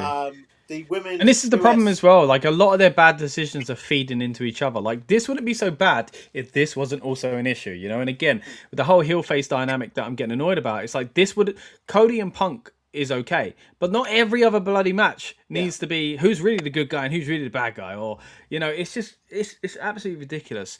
And yeah, like, Rhea could have come back and won the Money in the Bank, as Rob says. That would have done something about it. But look, we're here. They could argue, look, we are doing something about it. We are creating a new champion so that we have a champion on the thing. Even though we all don't like the idea of an interim, we would just rather stripped it. It's been 2 months. Yeah, exactly. Yeah, that's the problem. There's no jeopardy. There's no jeopardy. There's no jeopardy for this match, like you say. Like, it would be a really good moment for Chelsea to win, a really good moment for Lash to win, even. But it's just going to be tainted by the asterisks and the fact that I'm 99% certain that we'll be sitting here within a month with Rhea Ripley back as a champion. Yeah. And fair enough, you could give it to Charlotte Flair just so she gets one more, so she gets closer to the 16, right? Or you could you give it to Jade, back another one, so she has the title reign and she gets more days of that belt. But like, it's all tainted and it doesn't need to be. Because yes, you're right. This ladder matches, a multi-person ladder match, are always an exciting affair. They are obviously very spot heavy. They do a very good job of spotlighting, all 5 people in this case, in the match, and teasing you if everyone could win. But it's just a case of this isn't really anything. Maybe this could have been a number contenders match for face-to-face. Yeah, I was thinking the same thing when you were speaking just then. Get a contract on the pole, but I know it's similar, I guess, to Thingamajig. Yeah. They've got an on the pole match tonight, and B, obviously, Money in the Bank's only a couple of months away, so obviously, contract issue. But yeah, in terms of who will win, it is actually quite hard to call, because you've got obviously the 2 people who have held the belt previously in Charlotte Flair and Jade Cargill, who would make sense. Tiffany's already got another championship, which doesn't make sense, and they've done too much of the 2 belt thing lately as well. It's now overkill. Then you got Lash and Chelsea, who genuinely would be like breath of fresh air, but it's a case of, I guess it could be a good swerve though, saying that, like, if Lash or Chelsea win, because if either of those do win, I'm sure I'm going to speak to you guys as well. You would all expect, wouldn't we, Rhea to obviously defeat them when she returns. But then what if they win this and then also beat Rhea? The problem is the only positive out of that, maybe. Go on, Rob. Yeah, sorry. Just to jump on quickly. The problem is you then set yourself up in a position, right? So let's say, for example, like, if you're looking from the other perspective of whoever wins, basically is eating a loss from Rhea Ripley. So by that logic, the people that can definitely bounce back, and I say this respectfully, Charlotte Flair, Tiffany Stratton, and possibly Chelsea Green. Jade Cargill, I don't think right now is in a position where she'd be able to bounce. I don't think the bouncing back would be as effective as those 3, right? The only other person that I think physically could not eat a loss right now, if you're really trying to build them up, is Lash Legend. So if you have her win, and then she goes on to face Rhea, she has to beat Rhea. Like, it has to be that way, because you then wouldn't put stock in someone like Lash on a first run as a title holder, with even asterisks there or not, then have her eat the pin. Like, it's not good look, is it? Yeah. She would have to the real champ's back now. You know what I mean? It's not really the push that we want for these people. So, it's not great. Do you know, even more disgusting, it does two things for me. One, pushed me more to Chelsea Green becoming the champion, or the thing that Lucas you've just said you wouldn't want to see would be Tiffany Stratton becoming a double champ. Right. That's because she lets, for example, the reason being she loses the title, but she still has a title. So at least there's something there to carry that. Such a waste. It's messy. I know it's messy, but yeah. You know, I'll be angry if she wins tonight. Together, if she wins tonight, I'll be angry. I will, and that's it's go not for a against Tiffany. I might have to. Let me get some of these comments here, by the way, guys. Casper says, "I like Tiffany Stratton and Chelsea Green, but neither women are winning. Unfortunately, Tiffany is always US champion, and I hope the Berry of Julia doesn't continue carrying on for Jordan Grace again. We talked about this last night in Casper. Those two names there, Julia and Jordan Grace, surprising just how far they've slipped down the pecking order. Sludge is in the house. Good to see you, Sludge. Hope you're doing well. Thank you for tuning in to the Night 2 SummerSlam build-up show here on the Rebellious Noise Pro Wrestling channel. Always good to see you with us, buddy. Casper also says Tiffany Stratton is already women's champion, has already been women's champion. Massive fan, and also massive fan of Chelsea Green. Says I've got a funny feeling Lash Legend might, but would love it to be Chelsea Green that wins this one tonight. Zayed, my beloved, is in the house as well. Good to see you. Thank you for tuning in. Hope you're doing well. Hi back to you as well. And Casper also says SmackDown is going to struggle with Blake Monroe. Hasn't wrestled for 100 days, and we spoke about Sol Ruka last night. He says might not be ready for the main roster. I mean, yeah, we did touch on this again. Maybe a quick point from you two. Again,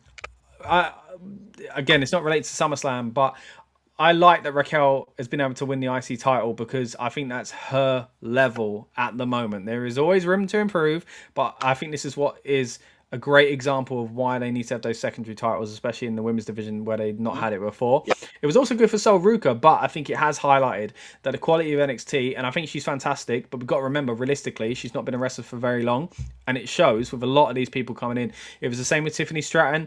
You know, when she faced Jade Cargill, it was quite sloppy for same reason, both women in the same boat. When she faced Charlotte Flair at WrestleMania, my goodness, did we witness the levels of the two. Charlotte really showed what it took to be, of that caliber. And Tiffany's continued to improve. Jade's continued to improve. Sol will continue to improve as well. But yeah, I do feel like it's a bit of a wake-up call, in my opinion, to NXT to say maybe we're sending these people up a little bit too soon. Just quick thoughts on that one, Lucas, first of all. Well, the thing is, they need more women. This is the problem. Like, someone spotlighted this about the Raw division, because obviously he's mentioned about Liv Morgan not defending the title for ages, but there's not many women on Raw. Do you know what I mean? So they do need more women, but what they do need to start doing, and what they do well on NXT, is the women's feuds that aren't revolving around championships, and to just let the women wrestle and to let them just do those as part of the story, and it's fine. But they need to do that with new people. And obviously Becky, she got a lot of heat. She's a lot of heat for stuff, but I think she's done well getting certain people over. But then they kind of seem to backtrack. And then for every kind of getting someone over, like she got Maxine over, for example, she then went to work with AJ Lee, which did nothing for anyone because AJ Lee's already popular and over, and you had a 6-month feud with her, so it's with a part-time, wrestler essentially, rather than spotlight people who are there every week. Just put the women in matches. It's not difficult. Like, that's the thing. A lot of the WWE, that comment's really changed my mindset on it. Like, a lot of it just isn't difficult. Do you know what I mean? You got Ivy Nile there. You got Sol Ruka. Just put them in a feud. Start a feud with them, and just build it up over a few weeks of matches and see what happens. And then maybe you might want Ivy Nile to team with Maxine Dupree. And you got two, and you got your two here, and you got Sol Ruka. Who did she want to team with? Do you know what I mean? Like, just build a feud for the wrestling. Like, you don't need to do like these massive angles where this is the thing they're built around moments now, aren't they? Built around we've got the moment of Maxine Dupree. They mean nothing after a while, don't they? When they just kind of get like she's doing something completely different now. I just say AJ Lee's not around. Lyra Valkyria is doing something completely different as well. Becky, I mean, we might see Becky back tonight. You never know. It's a big name at SummerSlam. That's always a possibility. Before we move back into the card itself, Rob, any thoughts on that kind of Sol Ruka Raquel match or anything like that? So yeah, a couple of things. So look, I mean, it was a while ago now. I forgot his name. Scott, me and you jumped on representing Rebellious Noise, and we done a WWE draft. With Oh Dom yeah, with and the guys from Give Me a Hell Yeah, Give Me a Hell yeah, Yeah. It right. was it with Sam and Andy. That's right. And me and you were messaging back and forward, and the name that I put was Sol Ruka, and I was like, she's gonna be big. And he was like, I don't think so. Like, not yet. Obviously, for us doing a draft, so we took her off, and it was one of those things. That was like, there's a star there, and same with Carmen Petrovic. There's a star there, but we're just waiting for that moment, right? And I think NXT does its job. But two things that my biggest comment is: one, Lucas, you're completely right. Let them have matches, right? This is why house shows are important. Yes, you need time with your family. You need this. You need this. That, crying out loud, house shows like the loops and the way where people were great. You know, you didn't have to have amazing wrestling, but house shows are important. Lucas, you know, you are part of wrestling in general. And you know the importance of the more repetitions you get, the better you get, the more chemistry you get with someone. You know, I remember going to see, it was a show, and I think we see like a preview of, it was Becky and Bianca. After Becky had already beaten her in like 30 odd seconds or something like that. And then we see them going through, and we see them kind of, you know, going through the motions and putting together the match that they're going to have, and the big building what finish would and all become that. the big TV match. You need, this is important. And now, so I think, one, put them on house shows and let them have matches. It doesn't need to be beautiful. Just give them 6 minutes, you know? And then my second biggest comment is, if only we had TV time where there was no adverts. Give them matches on TV. Let them get that experience. Play to the hard cam. Let them build up that credibility. You know, you again, 3-4 minutes. It doesn't need to be long. Using main event. Just I was going to say they got so many TV shows, and so many of them are too long as well. They still ain't using enough people. All of them. Main event could easily be 4 matches. Record 2 before SmackDown, 2 before Raw. Make it a show. You know, talk. You know, do a minimal promotion for the next PLE, and just have it as a wrestling show. You know, main event could even just be a It's women's funny that you say have it as a wrestling show when it's a wrestling show that we're trying to get going. Do you know what I mean? It just feels like we're going on and watching something from CNN. It's like, this happened, move on. Again, bring back that wrestling. Like, it's gone from so a weird, show isn't it? That we're sitting here on a panel talking about WWE, like, saying, come bring on back now, wrestling. move it backwards. Yeah, no, I get you. Let me quickly get some more of these comments, guys, and then we'll go back to the card itself, because Casper says, I think Danhausen wins tonight. That's disrespect. There's no disrespect to Dominic. So let's get into the next match that is set to be match number 4 on tonight's running order. And what do you know? It is Danhausen versus Dominic Mysterio. Anyway, this is a human monies on a pole match. Look, it's silly. It is what it is, but I've enjoyed pretty much everything Danhausen's done since he come back. If there was one good thing about that MSG show, it was how over Danhausen was, and what the tie between him and the Knicks was really fun. It was they got lightning in the bottle there. They just shook the bottle loads in the end. They kept zapping the bottle for more lightning. But I've liked what I've seen. I know not a lot of people are fans of the Joe Hendry song the other day, but generally speaking, the Danhausen stuff has all been gold. And Dominic's gone somewhat backwards here, I feel, but like he plays well into this kind of anti-comedic role, if you will, by being fun himself. Speaking of which, you just see Dominic and Danhausen preparing backstage. Dominic calmly on the phone, Danhausen doing some quite hilarious exercise in a lovely get up there on the countdown show.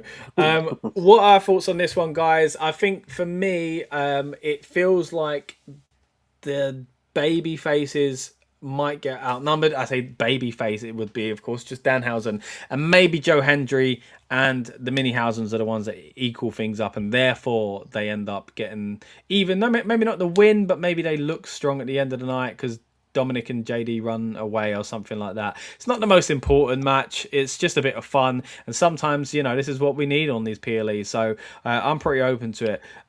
Lucas, let's go with you first of all, mate. What are your thoughts on Danhausen versus Dominic? Who you reckon's going to win?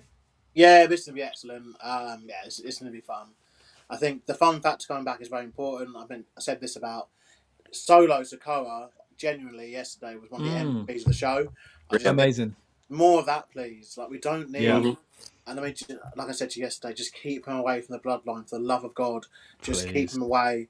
Mm. Just have him be in the mid-card and SmackDown. There's so many fun people we can work with that aren't bloodline people or family related.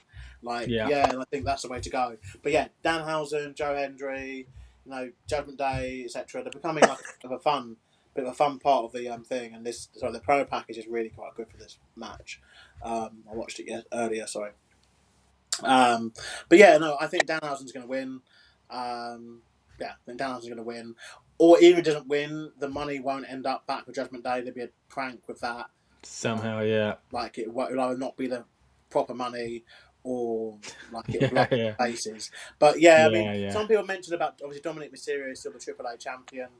And that's another issue. Add the product. Get the AAA belts off the product, please. Keep them in AAA. Because, this is a bit stupid now because, you have your AAA champion now probably going to lose. Yeah, true. That's a good point. It's not a good look for AAA then, is That's it? like with AAA. You don't need to be having it all over this product. No one cares. It's not relevant to what we're doing.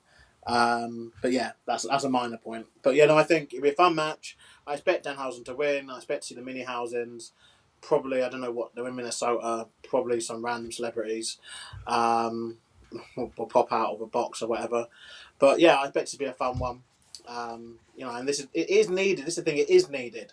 Like, I know some people, again, this is where wrestling gets very thin, because like we said, we were praising earlier, obviously, the fantastic wrestling match between CM Punk and Cody Rhodes last night.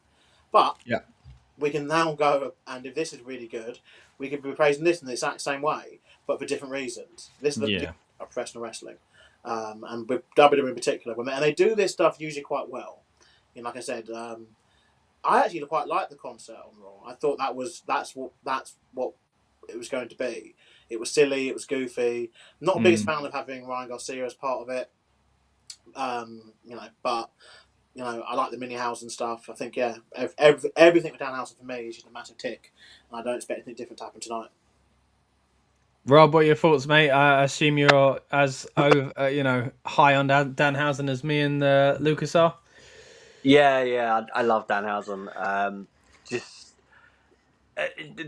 Sometimes I think you can have something from WWE, and for example, a prime would be R-Truth with the silliness, and you can attach yourself to that, and that's the only comedic role.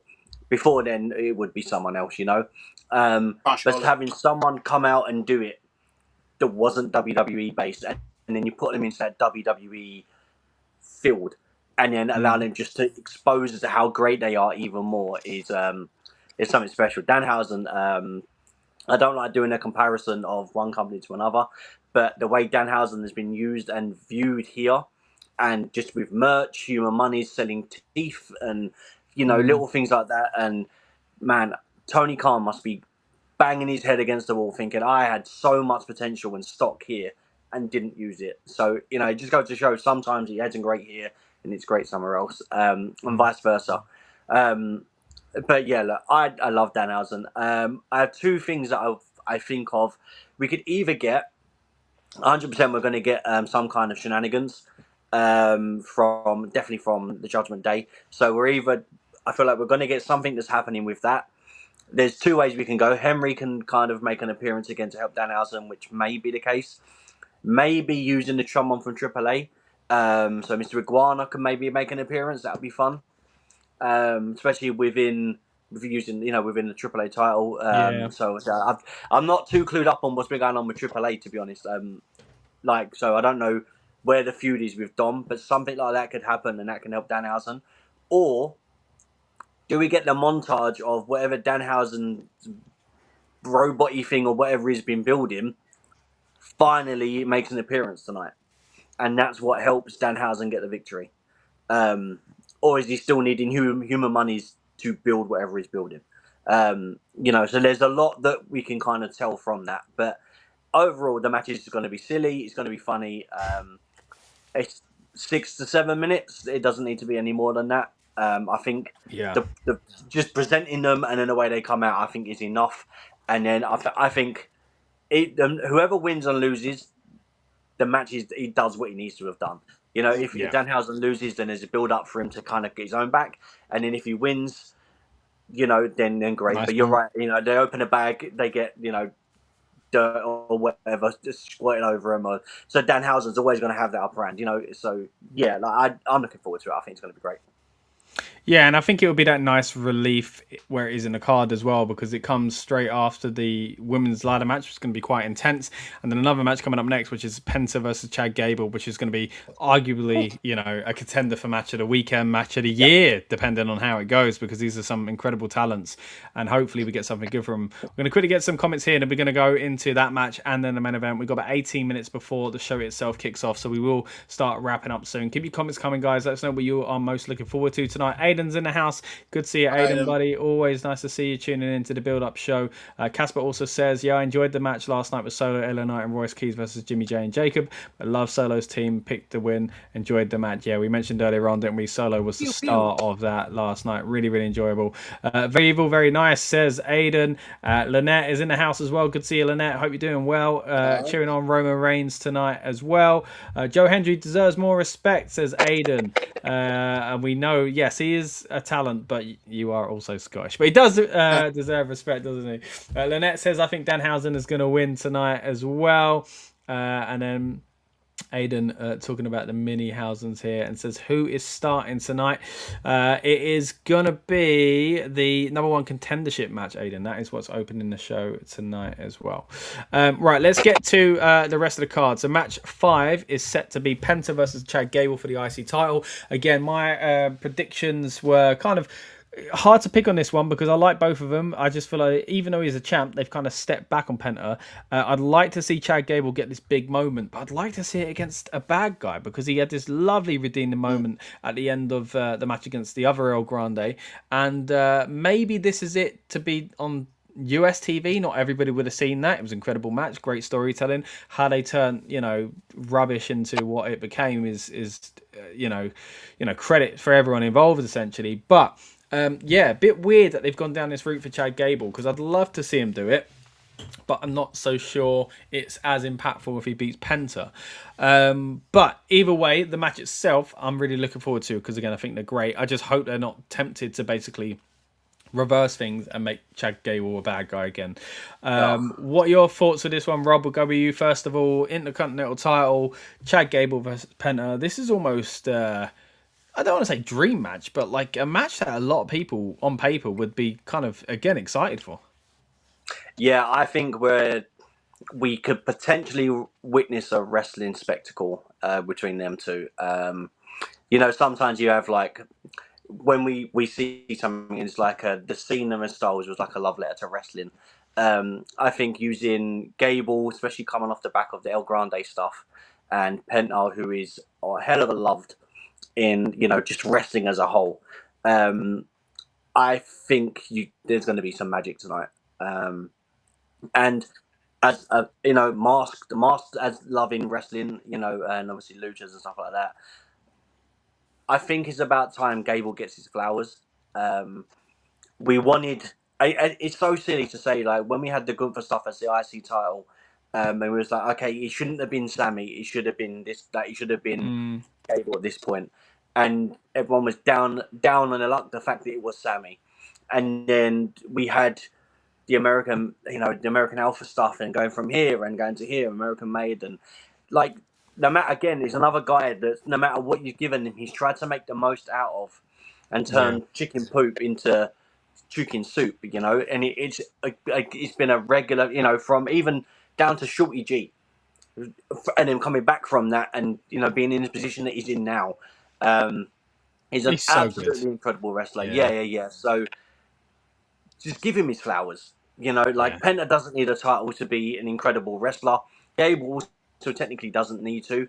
But after all of this, give him your, you know, a title. Like it's more than paid his dues on and out of the ring. You know, do you know what I mean? So like, give him what he rightfully deserves. I think there's only sometimes you can say that. I would say Drew McIntyre was another one of.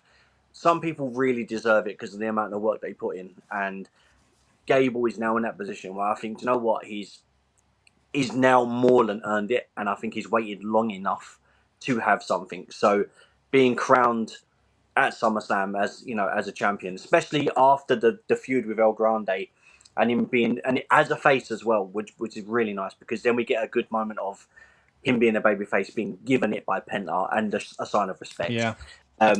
So yeah, look, I'm all for it, and I think it'll be something that's really nice. So I'm happy to see that, and I said I love Penta, but he doesn't. He's one of those guys like Bray Wyatt doesn't need a title to be incredible, and I think Penta again doesn't need a title to be Penta. That's the way he is, with a zero miedo and stuff. So look, I think Gable could have it and then have an incredible run with it. So I think Gable should rightly win tonight. Yeah, I think you make some good points there. I mean, the only thing for me is the babyface versus babyface. Penta maybe could turn heel. Who knows? It'd be silly, I think, financially for them to do that with the merch day shift for him. But maybe that'll freshen things up there and give him something new to do. But I think you're right. Everything that Gable does is just brilliant. Lucas, as Rob made a good enough point to you there, that Gable just deserves a reward, basically. Well, yeah, he should have beat Gunther. Yeah, 100%. Sami Zayn took it. Yeah, I think. Yeah, I'm with you. I do think it's missing that babyface villain dynamic, but it's not the only match that's guilty of it.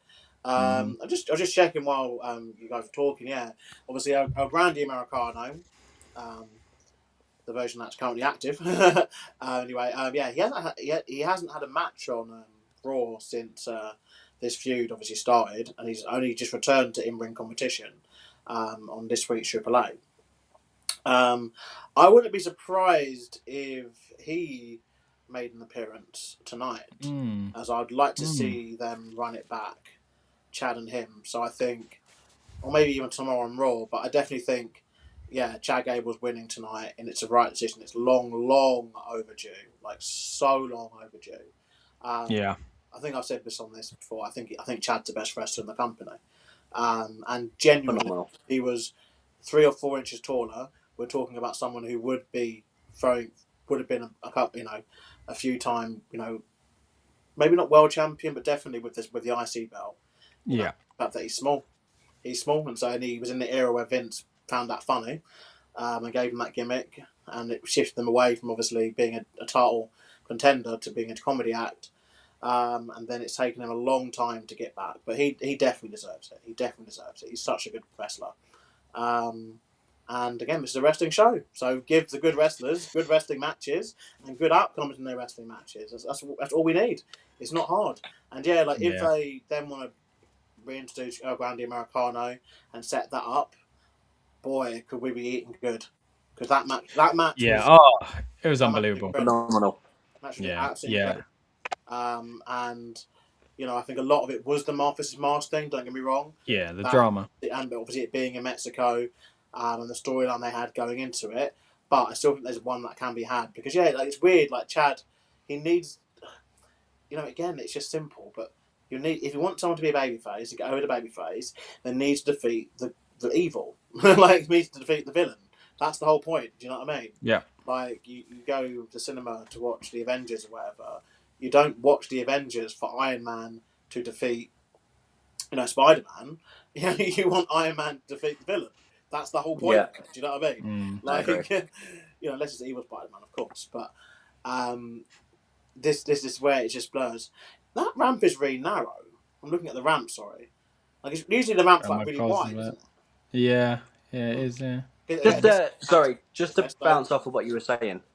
Obviously, you were talking about bringing obviously El Grande back. What if they used El Grande, but within the Danhausen stuff? I don't want to get sucked into Danhausen vortex, but obviously Dom being the AAA champion, and obviously El Grande being around. So could you not use that dynamic and have El Grande come in to help Danhausen? And then as a way of doing that, maybe there's something there to build up for a title with AAA with Dom versus El Grande. Yeah. Maybe, but like I said, I just think the AAA stuff needs to be left. Yeah, I keep it separate, but the thing is, when you don't, it makes it messy like it is now. Yeah, I think it'd be better in. I could see that. I don't think it'd be bad, but I think I would like to just simply see Gable win, and then maybe El Grande come in that sense. We are 9 minutes away. End, Yeah, True. We're 9 minutes away from the show kicking off, guys. So we'll get to these comments and then we'll quickly talk about the main event as well. Casper says, Chad Gable versus Penta. Looking forward to this one. Chad has to win, in my opinion. I'm loving Chad. Big fan of Chad Gable. Yeah, the return of Big Cass is due tomorrow as well. Aiden says Finn, Tiffany, Danhausen, Penta, and Roman are his predictions. I hope you're wrong with Tiffany, especially, but the others not so. I'm not even against Penta winning here. Don't get me wrong. I just want the moment for Chad. I only got one match wrong last night, but that's because I went in my heart and prediction was Nick Aldis. That was a fun match though, but should be a fun match. Looking forward to Chad versus Penta. I love Penta, says Casper. Aiden says Kevin to get involved in the Finn versus Sammy match. We talked a bit about that earlier on, but yeah, I think that is quite a possibility. Which way he turns, we don't know. Hendry versus Penta after this feud between Gable and Penta is an opportunity as well, as Aiden says. And Sammy versus Finn, not sure who, but I'm going for Sammy, says Casper as well. The Raw mid card is good. The Raw mid card for the men is quite good. You obviously very good. Page, you got Rusev, Joe Hendry. Yeah, there's a lot going on there. You know, then obviously still got like Penta. You know, and again, they could do a bit more shuffling about with people to get some fresh faces. You've got Judgment Day guys, of course, Danhausen, you know. Yeah, so bring back the European title, mate. We need a third tier. You know, that'd be good. It's funny how it's so strong in some areas and not in others. Speaking of which, let's get into what I see as a weak main event that WWE surely see as the opposite, and that is Roman Reigns versus Seth Rollins for this 10 millionth time. Again, I know it hasn't actually happened lately, 1-on-1, but as we talked about earlier on, Rob, it feels a bit weird, right? When you end up thinking we've seen this a million times lately, even when we haven't. That's how common this feud is and how much they keep recycling the same things about it. The only options here are Roman Reigns is still the champ, okay, or Rollins becomes champ. Okay, we're back where we were. I really do not care about this, and I don't see anything major happening, so I'm really shocked it's on last. I hope I'm wrong, but at the moment, it's the thing I'm least looking forward to. Lucas, throw it to you first of all, mate. Roman versus Seth. Yeah, where's it going? Does it matter? It'll be 35 minutes long. Roman Reigns. That's just Roman's entrance. there'd be a massive sponsor segment before it, and the promo package will just show the same things we've been seeing for the past month and a half, with the same moments, the story that we already understand what's happened. The time to do this was the mania after that Rumble where they did the DQ rubbish, which I think was Reigns' only loss during that entire period where he was champion, and they didn't do it. And then this is now not the time to do it, you know, in my opinion. You know, Reigns is already someone who's on limited dates, and you waste them by letting him have segments for the next. I'm not letting him down ever. I'll still be going on about this for years to come, because we're wasting a part-time wrestler's appearances on stuff like that. And we know he is not going to wrestle for like most of his appearances, definitely not on television. So after this, we might see him next month. I don't even know what period he is next month, actually. Well, I think it's this Sunday night's main event is the only thing that's currently booked. But yeah, I mean, I just am not excited for either possible outcome. And I think they were just too tempted by the marquee match and selling tickets, and it obviously hasn't really worked. People sat on podcasts in January before the Royal Rumble. They sat on podcasts on the internet comments saying that they wanted Roman Reigns to win. They wanted Roman Reigns to win the Rumble and to win the title at WrestleMania, right? And they knew we'd be in the same situation as we were before, where Roman is just coming out, doing the same promo. People are lapping it up. They are putting the ones up in the sky. They're buying the merch. They're chanting OTC during every single segment. The guy doesn't do anything. Like, he still has aura. He still has that superstar appeal, don't get me wrong. Yeah. But he doesn't do anything. He adds nothing to the product at all each time he's there. Because he doesn't do the one thing you're meant to do on a wrestling show and wrestle. You know, like, it's such a weird way. Like, the more you think about it, the weirder it gets, because like you're talking about now doing segments, booking storylines for a world title match where the people don't wrestle on the build up, And it's so weird, it's so alien that. Like, remember the days when like the champion would have like a tag match on the Raw Go Home show, or would even have like another title defense on the Raw Go Home show? You know, that can't happen anymore because they don't wrestle. It doesn't wrestle. Yeah. The champions don't wrestle on these shows. At least Cody and Sammy and Drew and Punk have all had like television matches recently. Do you know what I mean? But even that tag, which ironically we didn't get a chance to talk about it before, but obviously CM Punk did say for WrestleMania he hates that tag of the two champion and challenger teaming. And then obviously to fight off two people, and obviously that's what he did last month. He teamed with Cody Rhodes, didn't he? Same thing, yeah. But but even that, like it was always done like as a way of like getting the champion to wrestle and do stuff. But we don't see that anymore, and I can't believe we're back in that situation where Roman Reigns is champion, we're getting the same promo. But this is what people, this is literally what people wanted back in January, and this is what we're getting. Yeah. As Rob said earlier on, the only benefit I was saying months back was like it puts stock in this new version of the world title, and they can give it some. And maybe this is why he does it. Seth doesn't win; it gives it someone new. But whoever that new person is to take it off Roman, wishful thinking maybe. It could have been tonight. It could have been on this show. Honestly, I really wish they would just add Oba to this match. I really imagine he just you know what, that might be the way to save it. He comes out, it's not almost like a Money in the Bank cash in, but he says, look about that, maybe that's a good idea, because like he was like SummerSlam, like you said I had a SummerSlam title match, I've got the Brock thing out of the way now. I didn't mean SummerSlam's too, mate, that's brilliant. You've just got me excited about something that ain't gonna happen, but it ain't gonna happen because they're not gonna give up on this match. You know, go on, Rob. Reigns and Rollins, is the 2026 version of Orton and Batista. Cena, 100%.